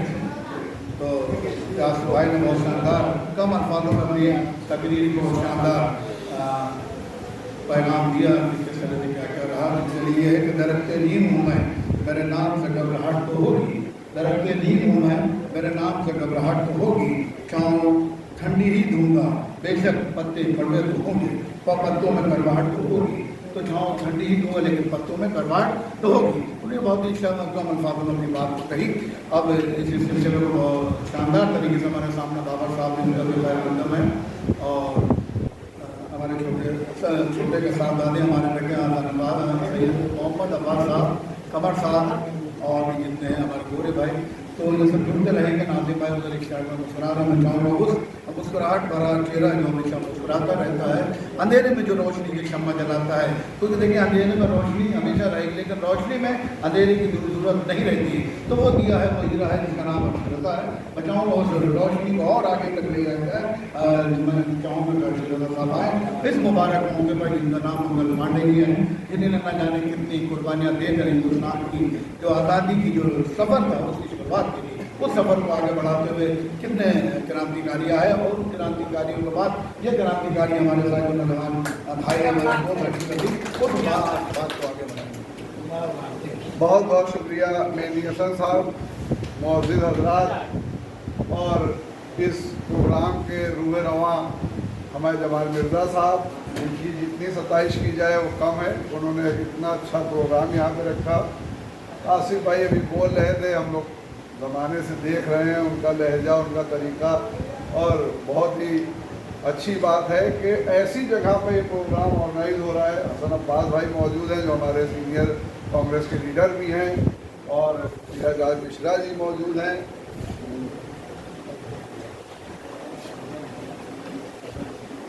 अजहर जमाल साहब मौजूद हैं, और तमाम सामने बैठे लोग हमारे पत्रकार बंधु। और जमाल साहब का जहाँ नाम जुड़ा है वहाँ पत्रकार तो खुद ब खुद आ जाएंगे। उनका मतलब फरीदा ये बनता है कि आपको हर हाल में अपना जो किरदार है वो निभाना पड़ेगा। मैं सबसे पहले तो मंगल पांडे जी को खिराज अकीदत पेश करता हूँ, और तमाम लोगों ने उनके बारे में बोला होगा। हालांकि सबसे पहले इसकी शुरुआत 1957 में उन्होंने की थी, और शायद 10 मई को और उन्होंने पहली गोली चलाई थी। और आज जिस शहर का नाम अयोध्या कर दिया गया है उसे फैज़ाबाद कहते हैं, और फैज़ाबाद के सुरूरपुर में उनका जन्म हुआ। और उन्होंने एक मिसाल, यहाँ पे मिश्रा जी भी बैठे हैं और भी तमाम लोग बैठे हैं, पहले एक कारतूस आता था जो आपको दांत से उसको नोच के और फिर उसको लगाना होता था, और उसमें दो जानवर, एक तो गाय और दूसरा जो मुस्लिम, उससे हम लोग सुअर को थोड़ा वो, तो इसलिए वो दोनों की चर्बी से उसमें मिश्रण था। तो दोनों लोगों का इख्तिलाफ था, और कि उन्होंने मना किया था कि मैं इसको ऐसे काट के नहीं लगाऊंगा। और ये उन्होंने पहले ही मतलब जो विद्रोह था 1957 में शुरू कर दिया था, और इसीलिए वो पहले स्वतंत्रता सेनानी हैं। तो आज ज़रूरत इस बात की है, आज हुकूमत में वो लोग हैं जो इन सब बातों को भुलाना चाहते हैं। जो संगठन, जो लोग ये कह रहे हों कि हमारी सेना जो है वो पीछे है और हमारे जो लोग हैं वो 3 दिन में ये मामला हल कर लेंगे, तो उस विचारधारा के साथ देश चल रहा है। मगर देश जो आज़ाद हुआ है, देश को जो एक रास्ता मिला है वो इन लोगों की वजह से मिला है। कितने लोगों की कुर्बानियां शामिल हैं, हजारों लोगों ने अपने प्राण की आहुति दी है, तब इस देश को आज़ादी मिली है। मंगल पांडे पहली एक शुरुआत हर चीज़ की होती है। मंगल पांडे जी ने शुरुआत की, मगर उसे आखिर तक पहुंचाया महात्मा गांधी ने, और आप जैसे, हम जैसे तमाम लोगों ने मिलकर उस संविधान को, उस कानून को इस तरीके से पकड़ा कि देश मजबूती से आगे बढ़ रहा है। मगर मौजूदा हुकूमत में लोग जो उसके सिपे सालार बने हुए हैं, वो इस आंदोलन को कहीं ना कहीं तोड़ना चाहते हैं। उनका मकसद ये है कि संविधान न रहे, गांधी का नाम न रहे। मगर आपको याद होगा, अभी प्रधानमंत्री जी की बात कर रहे थे आसिफुल्लाह जी, मैं बता दूं, यहाँ पे चाहे तुम जो कर लो, मगर अगर देश के बाहर निकल के जाओगे तो तुम्हें गांधी और नेहरू का ही सहारा लेना पड़ेगा, इंदिरा का सहारा लेना पड़ेगा, वरना तुम्हारा कोई पूछने वाला पूरे वर्ल्ड में आप किसी एक ऐसे आदमी का नाम नहीं ले सकते जिसका नाम संघ के लोग और बीजेपी के लोग लेते हैं वो कहीं आपको नजर नहीं आएंगे। उन संगठनों का नाम जो लेते हैं वो सब पूरी दुनिया में बैन संगठन है। आप उनके सहारे देश की तरक्की का रास्ता नहीं देख सकते। देश मुंह दिखाने के लायक नहीं होगा अगर उनका नाम लिया जाएगा। तो आज जरूरत यह है कि इन कुर्बानियों को याद रखिए, और अगर आपको इस देश को बुलंदी पे ले जाना है, बच्चों को बुलंदी पे जाना है, आपको कोई इम्तिहान पास करना है, याद रखिएगा बिना गांधी के कोई इम्तिहान पास नहीं हो सकता। इस देश में गांधी और पटेल नेहरू के अलावा अगर आप कोई भी कानून, कोई भी चीज आगे ले जाएंगे उसे मान्यता नहीं मिलेगी। आपको गांधी को आगे रखना पड़ेगा, आपको नेहरू को देखना पड़ेगा, आपको पटेल को देखना पड़ेगा, इन कुर्बानियों को देखना पड़ेगा। और ये सेमिनार इसीलिए होते हैं। हम जो बोल रहे हैं, हम जो बता रहे हैं, ये बड़े तो हमसे बेहतर जानते हैं। बच्चे ही सोचें कि आपको इसी जज्बे से और इसी तरीके से डट के देश के लिए खड़े होना है। आपको एक आवाज बुलंद करनी है, जैसे मंगल पांडे ने किया है। उनके लिए मैं एक शेर भी कहना चाहूंगा। उन्होंने जिस जमाने में, जिस दौर में ये कुर्बानी और ये आजादी का जज्बा दिखाया वो आसान नहीं था। उनके लिए ये शेर है कि तमाम जिस्म ही घायल था, तमाम जिस्म ही घायल था कि घाव ऐसा था, तमाम जिस्म ही घायल था कि घाव ऐसा था और कोई न जान सका रख रखाव ऐसा था। तो आज सोचिए कि उस दौर में एक चिंगारी जलाना, उस हुकूमत, ब्रिटिश हुकूमत के खिलाफ, जिस सेना में आप नौकरी कर रहे हो उसके खिलाफ आवाज उठाना कितना मुश्किल काम हो। जहां वीर सावरकर जैसे, जो अपने को माफी वीर है, हम तो माफी वीर कहते हैं, 60 रुपए की पेंशन पे उस दौर में अंग्रेजों से पेंशन लेते हो, उस दौर में अगर कोई आदमी खड़ा होके सेना के खिलाफ नौकरी करके उसके खिलाफ बोल रहा है, देश की आजादी के लिए बोल रहा है, उसका कलेजा इतना बड़ा है, इतना बड़ा कलेजा होना चाहिए। और उन्होंने दिखाया और तब देश आजाद हुआ। आज आप चैप्टर में बच्चों को, अभी थोड़े दिन पहले मैं पढ़ रहा था, मुख्यमंत्री का बयान था कि वीर सावरकर उत्तर प्रदेश में भी पढ़ाए जाएंगे। क्या पढ़ाए जाएंगे?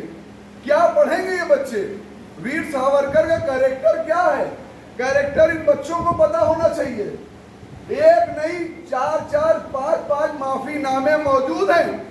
और उन्होंने यहाँ तक कहा है कि अगर हमें माफ कर दिया जाए, जैसे अंग्रेजी हुकूमत उनकी माए बाप है, ऐसे वो उन्होंने कहा है कि हम हर चीज पे राजी हैं, जो कहा जाएगा वो करने। यहाँ तक कि उन्होंने कहा कि मैं आंदोलन तोड़ने का और आंदोलनकारियों को सबक सिखाने तक का उन्होंने आश्वासन दिया है।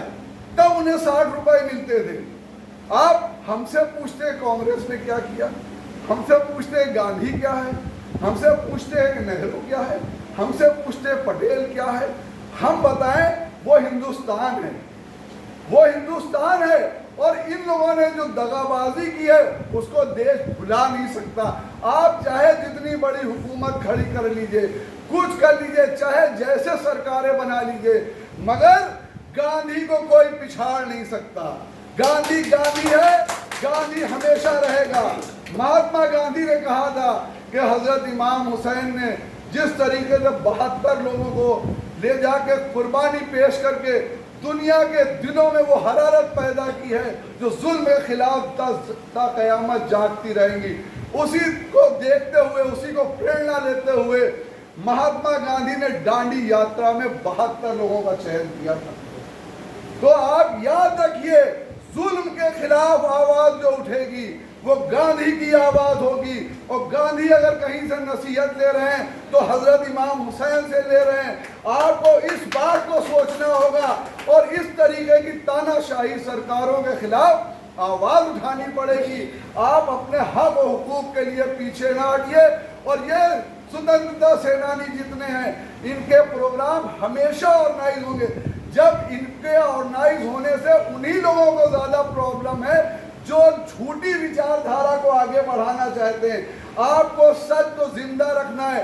चाहे जमाल मिर्जा साहब बेहद बधाई के पात्र हैं कि इस पुरस्कार दौर में जहां बात कहना मुश्किल हो रही है, आप कोई बात करिए तो 10 लोग पीछे से आपके लगे हुए हैं, ये ना कहना, ये ना करना, सच बात बोलने के लाले पड़े हुए हैं।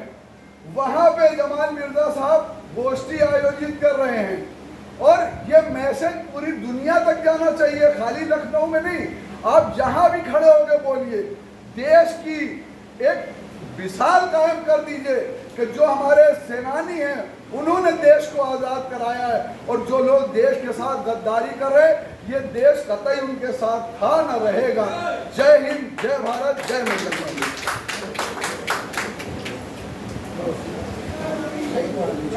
बहुत बहुत शुक्रिया ऋषि रजा साहब जो अपने विचार से हम लोगों को इंक्लूड कर रहे थे। अब मैं मेरी असल बबलू साहब से आग्रह करूँगा कि वो आएँ अपने विचार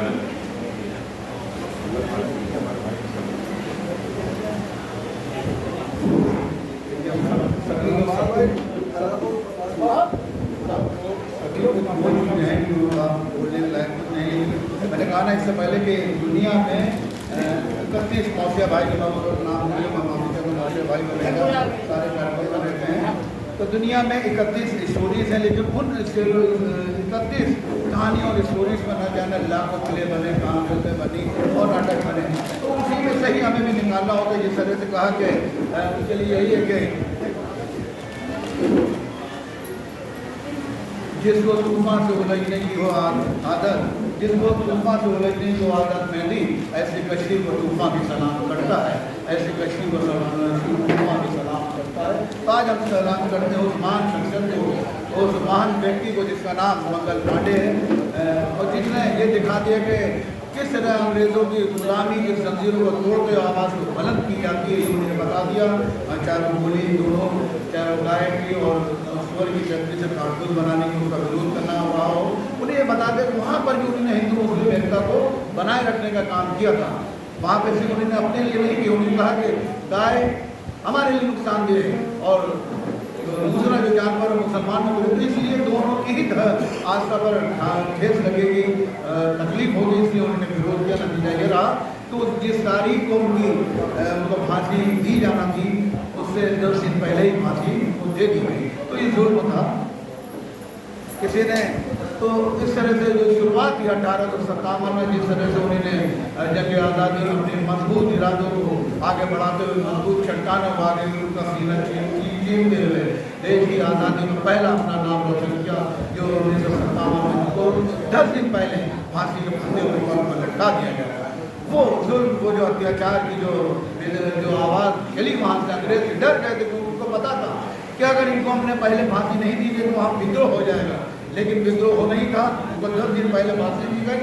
उसके बाद नतीजा ये रहा कि हिंदुस्तान की जंग आज़ादी में 18 साल, 16 साल, 15 साल और 20 साल से ज़्यादा कोई भी नौजवान क्रांतिकारी नहीं थे जहाँ पर वो जिन्होंने क्रांति और भारत को आज़ाद कराने में अपने खून की, अपने जान की आहुति दी थी। मंगल पांडे जी को आज के दिन मैं 2-3 दिन और पहले ही उनकी जयंती के ऊपर श्रद्धांजलि अर्पित करता हूँ और ये दुआ करता हूँ कि उनके जो बताए हुए रास्ते हैं उस पर हम चलें। उसके बाद शहीद भगत सिंह आए। शहीद भगत सिंह को जब फांसी मिलने वाली थी,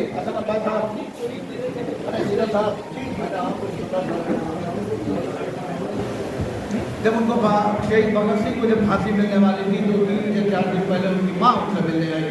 ये भगत सिंह उन्हीं से ही इंस्पायर होकर आए थे, मंगल पांडे जी से, क्योंकि उनकी जो कथाएँ पूरे देश में सुनी जा रही थी, लोग सुनाते थे और चिट्ठियों के जरिए अंग्रेज डर और खौफ के साए में जी रहे थे।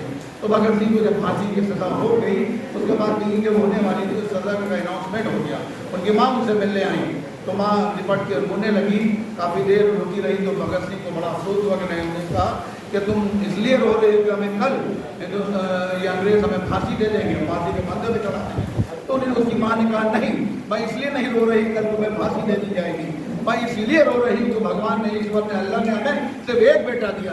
अगर 10 बेटे दिए हो तो मैं देश को ऊपर कुर्बान कर देते और देश की जो फांसी दी जाए उनको भी हम फांसी के तरीके पर बचा देते।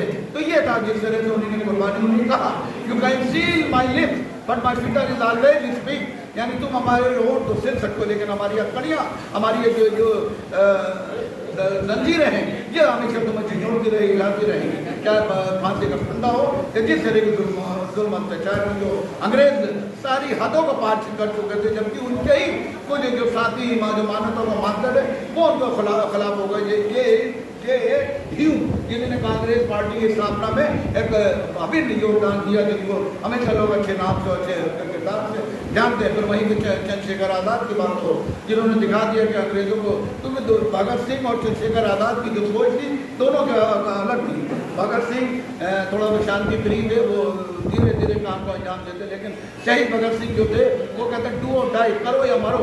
हमने बम, उन्होंने ये कहा कि हमने बम इसलिए एक गूंगे बहरी जो अंग्रेजी हुकूमत है इसलिए भेज रहा हूँ ताकि गूंगे बहरे जो बैठे हैं हमारे काम को और हमारी जो कुर्बानी है उसको नहीं देख रहे हैं, इसलिए उनको जगाने का काम कर रहे हैं। उनका कोई इंटेंशन ये नहीं था कि मैं इनको हलाक कर दूँ, इनको मार दूँ, इनको कत्ल कर दूँ। तो ये था। फिर उसके बाद पंडित जवाहरलाल नेहरू आए, महात्मा गांधी आए, सरदार पटेल आए, अबुल कलाम आज़ाद साहब आए, राम प्रसाद बिस्मिल आए, सुखदेव आए। इन लोगों ने कुर्बानी दी। जब सुखदेव, राम प्रसाद बिस्मिल और शहीद भगत सिंह को जब फांसी दी गई तो उसमें भी ये आया कि आप एक खत आया माफ़ीनामा इनके पास, उन्हें कहा भाई आप इसके ऊपर माफ़ीनामा लिख दिए कि हमारा इन क्रांतिकारियों से कोई वास्ता नहीं है और मैं अंग्रेज़ों के साथ में। उन्हें उस कई बार भेजा गया, अगले 12-15 बार उन्होंने उस जो है माफ़ीनामा को फेंक दिया।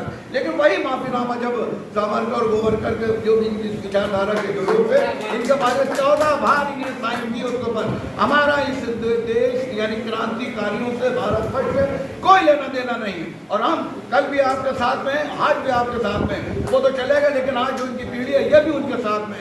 तो कल गोरे लूट रहे थे, आज ये काले जो हिंदुस्तानी है देश को तबाह बर्बाद कर रहे हैं। कहते कर्मण यवादी का रस से माँ फले कदाचर माँ कर फले तो घुमा के, यानी कर्म करते रहो और फल की चिंता ना करो। वो उन्होंने बता दिया। मंगल पांडे जी जिनको आज हमेशा लोग याद करते हैं, और मैं जो फिल्मकार उनको भी धन्यवाद देना चाहते हैं, जो इतिहास के पन्नों में धूमिल कर दिखा गई थी किताबें, उसको भी उन्होंने साफ करके लोगों के बीच में लाने का काम किया, जिसमें आमिर खान साहब ने बड़ा शानदार रोल भी अदा किया।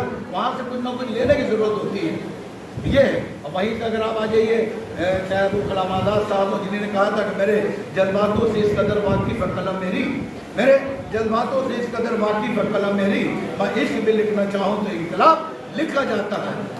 तो इनकलाब उन्होंने शुरुआत कर दी थी इनकलाब लाने की, और ये नतीजा ये रहा कि 1947 में अंग्रेज़ों का कभी उन्होंने गुमान में भी नहीं सोचा था हमें हिंदुस्तान छोड़ के जाना पड़ेगा। लेकिन अगर ये लगा कि अब अगर हम नहीं गए तो जो भी थोड़ी बहुत हमारी जो इज्जत है वो खत्म हो जाएगी। तो ये मुआवजा हुआ कि भाई हम ये टूटा बिखरा हुआ तेरे साथ हिंदुस्तान छोड़ के जा रहे थे। उनको उम्मीद ये नहीं थी कि हिंदुस्तान बना रहेगा। लेकिन मैं धन्यवाद देना चाहता हूँ, आभार प्रकट करता हूँ, इतराफ़ करता हूँ पंडित नेहरू और उनकी पूरी कैबिनेट को, जिन्होंने टूटे बिखरे हुए हिंदुस्तान को एक लाने का काम किया। जहाँ पर हिंदुस्तान में 556 रियासतें थी, अलग अलग राज्य का और अलग अपना सल्तनत का उनका कानून होता था, उसको कांग्रेस में पंडित नेहरू ने ला के दिखा दिया कि हम सब हिंदुस्तानी थे, हैं और रहेंगे। भाई जंग आज़ादी में वहाँ पे हिंदू भी थे, मुसलमान भी थे, अगड़े पिछड़े भी, पिछड़े बहुत ज़्यादा मुसलमान थे, अगड़ों की तादाद थोड़ी कम थी लेकिन थी। तो उस तरह की उस देश को आज हमने हम लोगों ने आज़ाद कराया है और आज़ादी की हवा में हिंदुस्तान को ले जाना चाहते हैं। लेकिन चंद ऐसी ताकतें जो 9 साल 10 सालों के अंदर आज देश की तरक्की और तस्वीर को कहाँ से कहाँ पे ले जाकर छोड़ने का काम किया। आप देख लें हिंदुस्तान की जो पहले नंबर आते थे 1 नंबर 2 नंबर 3 नंबर नंबरों से बाहर हो गई। आज पूरा देश 3 लोगों के हाथों में है। पूरा देश 145 करोड़ आबाद का कि जो जिंदगी है इन 3 लोगों के हाथ में। पूरा ये समझते हैं कि जो ईमानदार हिंदुस्तानी है, जो ईमानदार हिंदुस्तानी है, उनकी तकदीर और तस्वीर ये अपनी जो पैसों की तिजोरी उसके अंदर बंद करके रखेंगे, ये कभी नहीं होगा। कहते खुद ही को कर बिलम जितना क्या तकलीफ समझे, खुदा खुद बंदे सब कुछ बता तेरी रजा चाहे। और जब जुल्म अत्याचार की जंजीरें चलेंगी, अत्याचार की बंदूकें गोलियां, तब ये जितने भी हमारे यहाँ पर बाराती बैठे हैं ये सब खड़े हो जाएंगे कदम। तो यही तो अगर ये लोग खड़े होंगे तो आगे धीरे धीरे हमें लाइन तैयार करना। जमात साहब को मैं धन्यवाद देना चाहता हूँ जिन्होंने इस शानदार गोष्ठी सेमिनार का आयोजन किया। और हमारे आए हुए जितने भी पत्रकार बंधु सभी हमारे छोटे भाई का एक आध को छोड़ के बहन हमारी उधर बच्चियाँ हैं, इधर हमारा ये चचा जान हमारा मुस्कुराता था, चेहरा फिर मुस्कुराया करिए। और चचा हमारे सैयद सनपाल साहब, पुलिस कांग्रेसी, और आसिफुल्ला खान साहब, अकमल साहब, उस्मान साहब और जितने नौजवान साथी हैं, इन सबको मौसिया भाई, इरफान भाई, बाबर साहब, नाजिम साहब, इशार भाई, चचा और गोपाल भाई, ये सभी हमारे जितने पत्रकार बंधु इन सब ने इस मुहिम में आके शहीद भाई भी सामने बैठे हैं।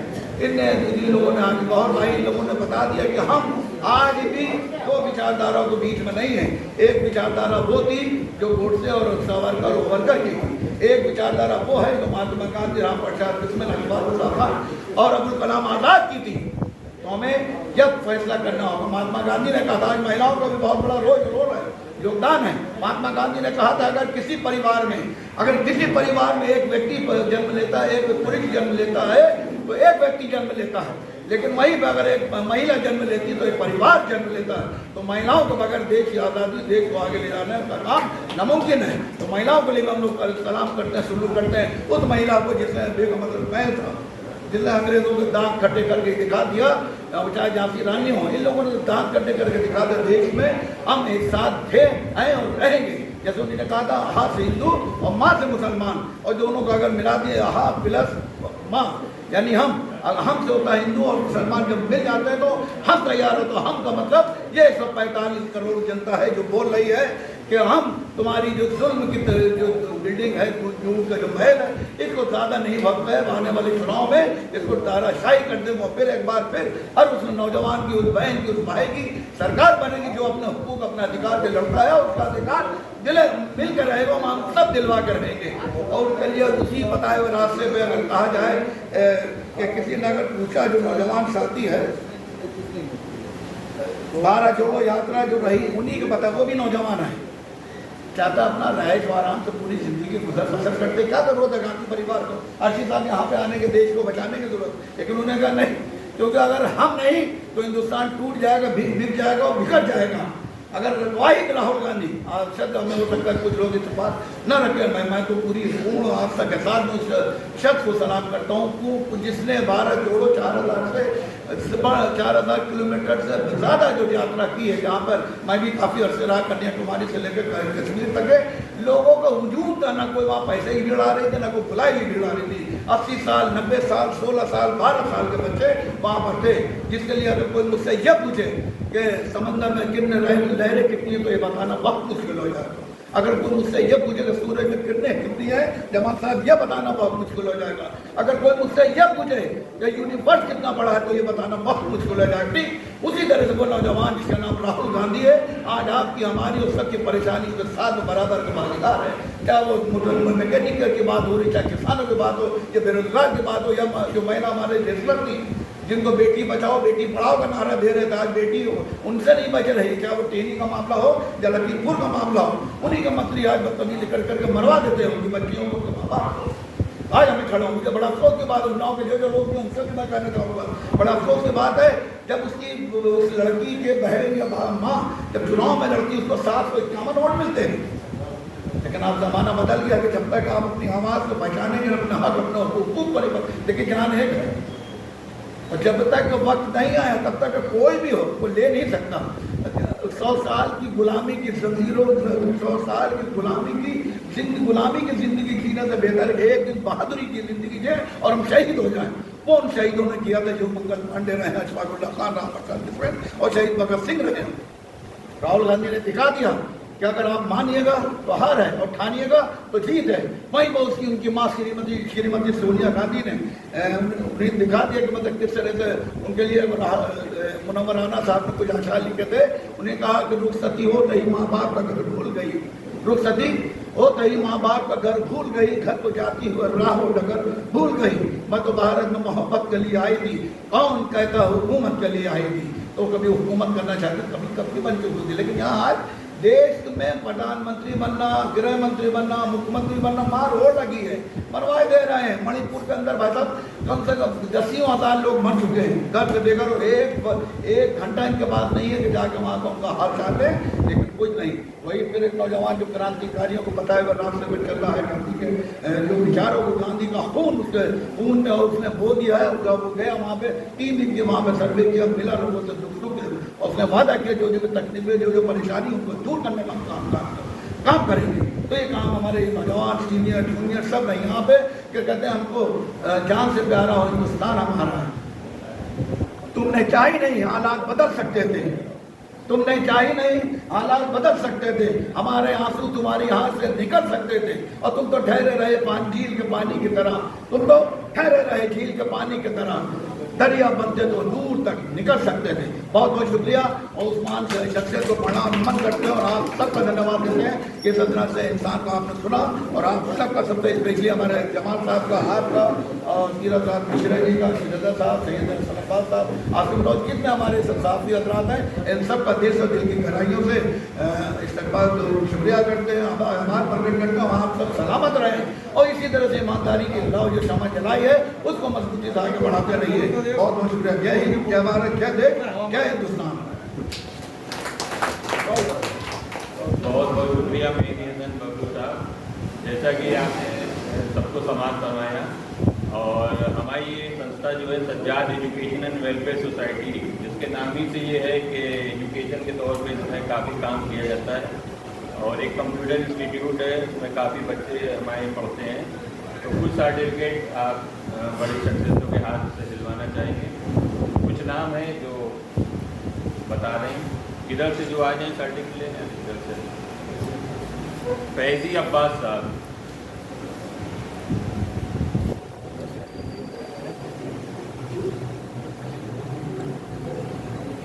जो बच्चे उधर से आते हैं ऐसे करके।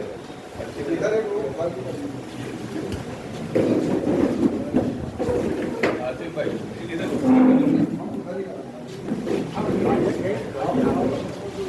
भैया इधर यहाँ पे आइए, यहाँ से भाई, यहाँ से यहाँ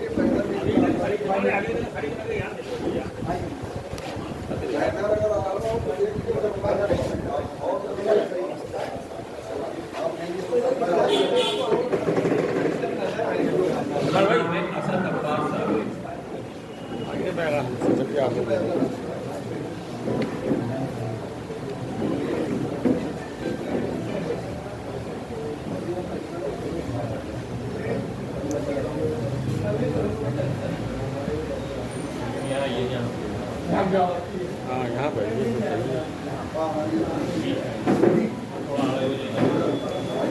हाँ ये सही है।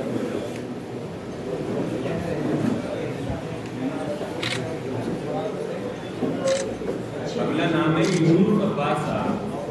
देखिए तालियां बजती हैं, तालियां।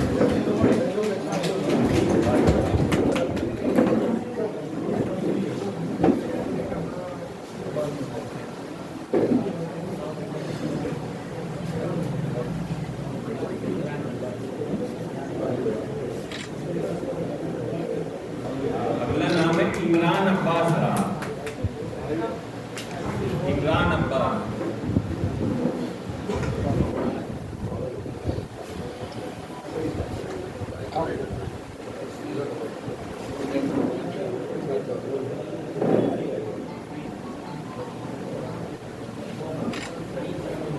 वलीद मुर्तजा साहब,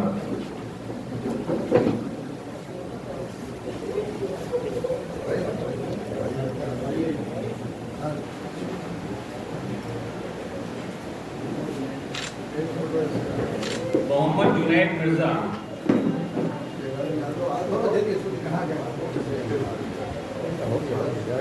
हो गया नरगिस रिजवी साहिबा,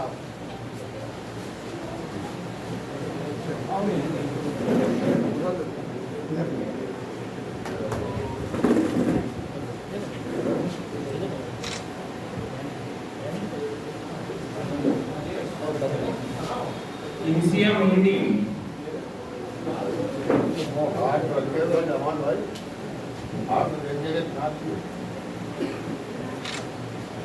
तनवीर फातिमा,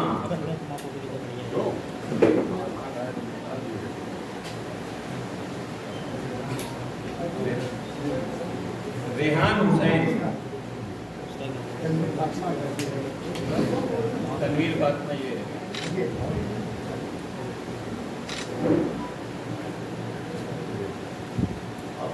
तनवीर फातिमा, आप बहुत बहुत बधाई। रेहान हुसैन,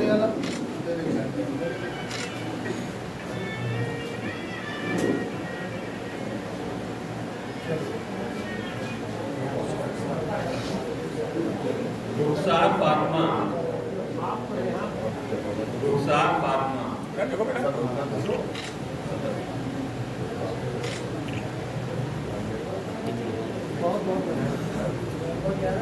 सदफ खानी,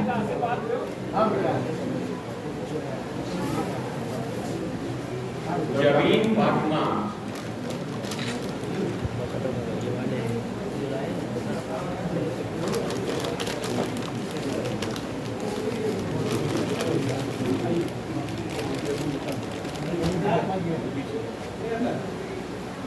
रूबी सिद्दीकी साहब जो पत्रकार हैं,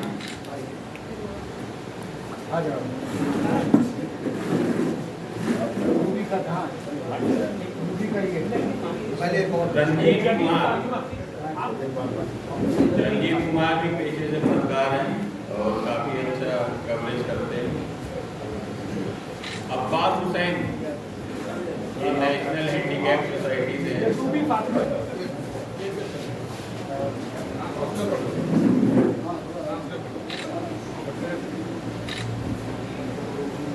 रंजीत कुमार,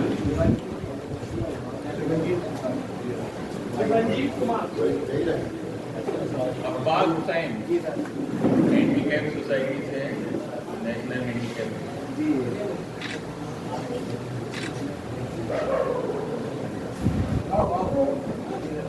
आसिफ मिला खान,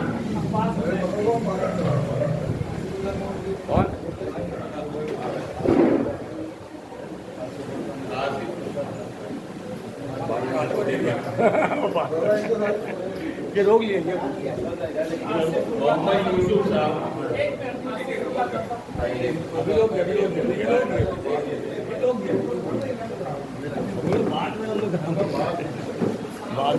मोहम्मद यूसुफ साहब काफी अच्छे पत्रकारिता करते हैं लखनऊ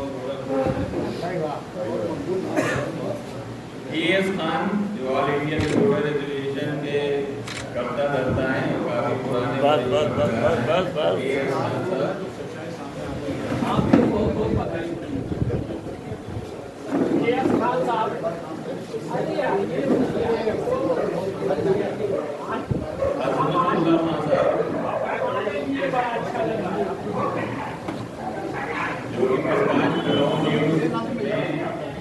काफी टाइम से वर्क कर रहे हैं, पत्रकारिता कर रहे हैं।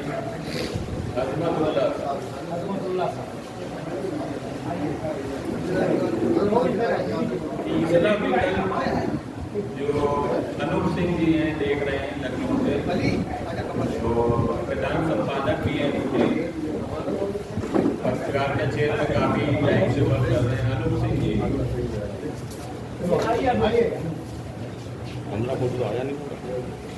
राजेश रावत जी,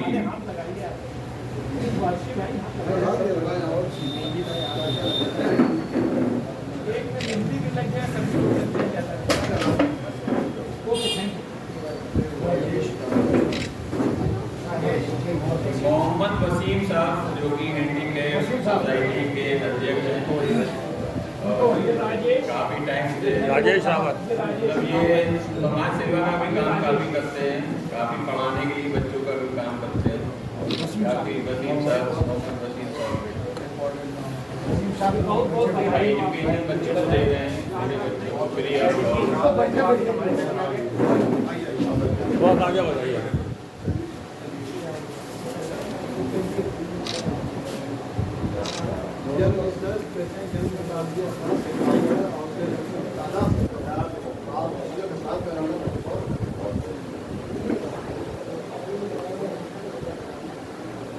सभी जो आए उनका बहुत बहुत शुक्रिया और माला बना कर स्वागत करना चाहेंगे।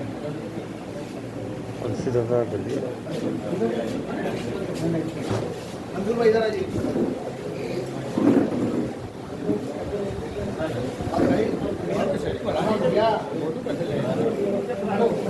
इधर देखिएगा, जवान इधर देखिएगा।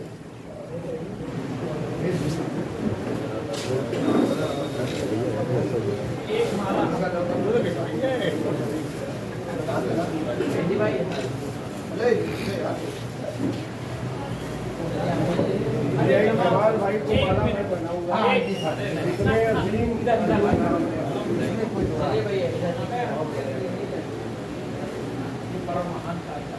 मेहंदी कहाँ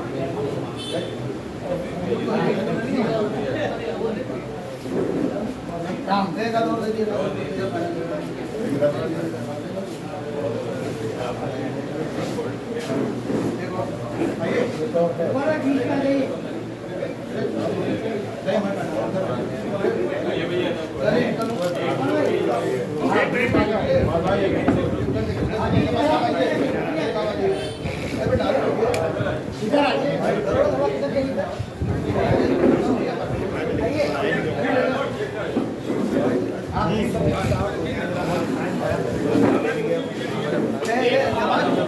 अरे एक पहन लीजिए, आ जाइए अंदर, आ जाइए। एक माला इधर,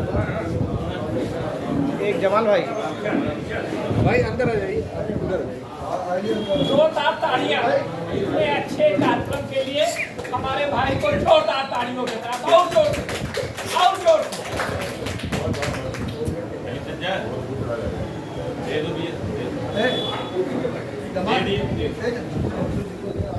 भैया, जिनके को गुरु वाला फोटो करवा दीजिए।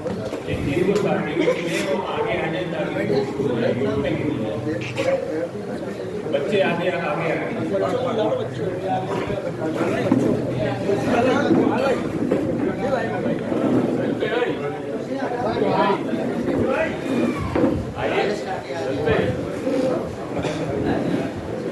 बच्चों को ला दीजिए।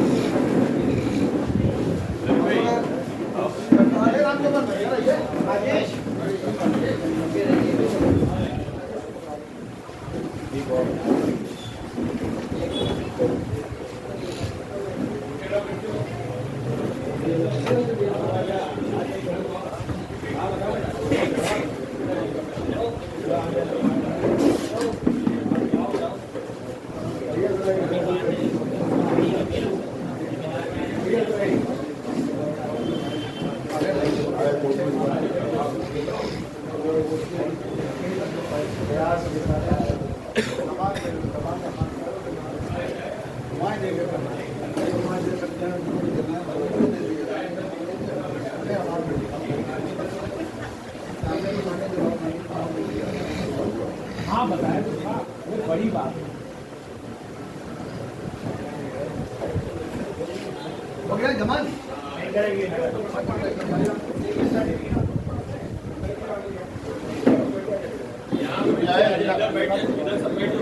अरे ऐसा फोटो यहाँ बैठिएगा। आइए यूसुफ भाई, जिन बच्चों को इनाम मिला है वो आगे आ जाए। जिन बच्चों को इनाम मिला है वो आगे आ जाए ताकि फोटो की जा सके। मेहरबानी करके आगे आ जाए। बच्चे बच्चियाँ जो भी हैं आप थोड़ा ऊपर करके आगे आ जाए ताकि एक फोटो हो जाए।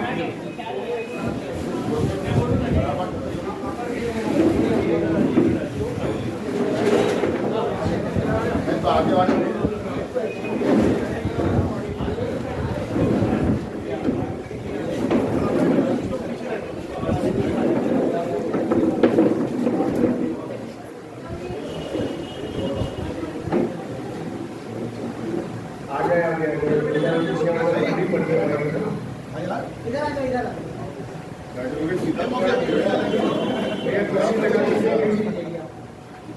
कुर्सी ले लो,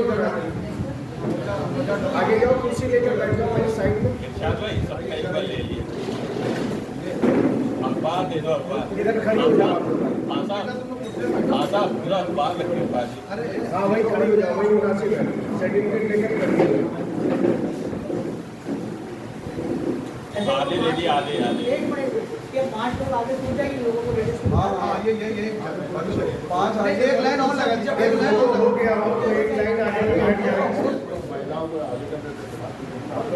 बच्चियों को बैठ जाने आगे कर दीजिए। बच्चियों को बैठ जाने बच्चों तुम लोग इधर आके खड़े हो जाओ हमारे साथ आगे का 5 बच्चे खड़े हो जाओ। आओ इधर आ जाओ, इधर खड़े हो जाओ, 2 लोग उधर खड़े हो जाओ, 2 लोग इधर खड़े हो जाओ।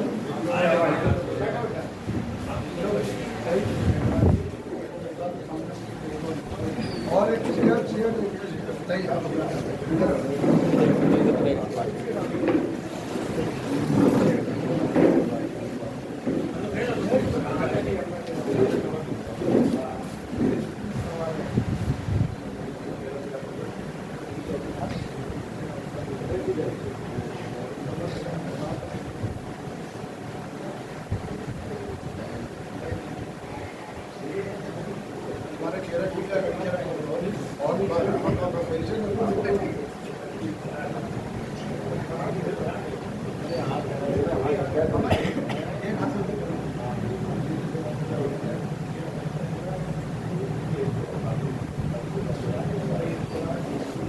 एक इर्शाद भाई और बना लीजिए करीब से।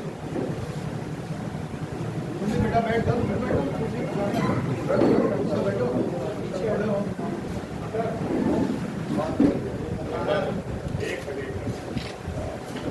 इधर से पूरा ले लीजिए एक साइड।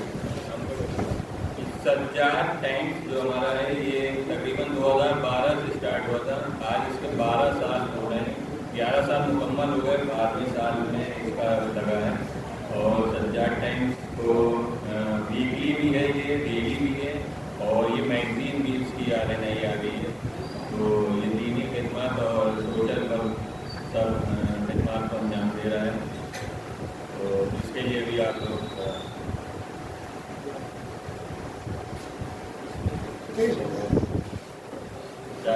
बैठिए, 2 मिनट चाहिए, 2 मिनट और बैठिए।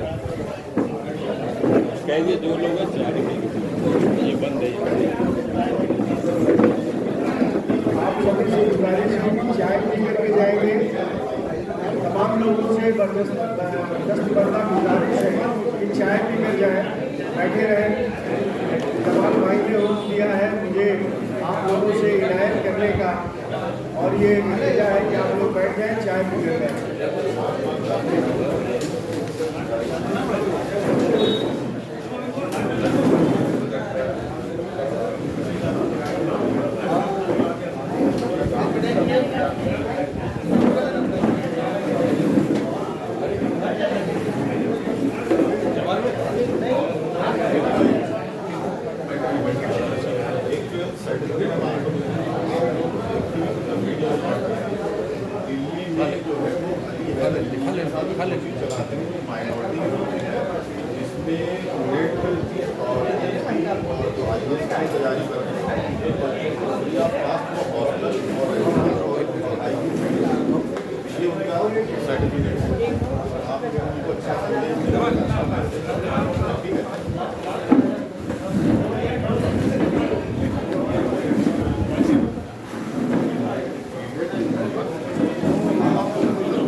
आपको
हमारे साथ तो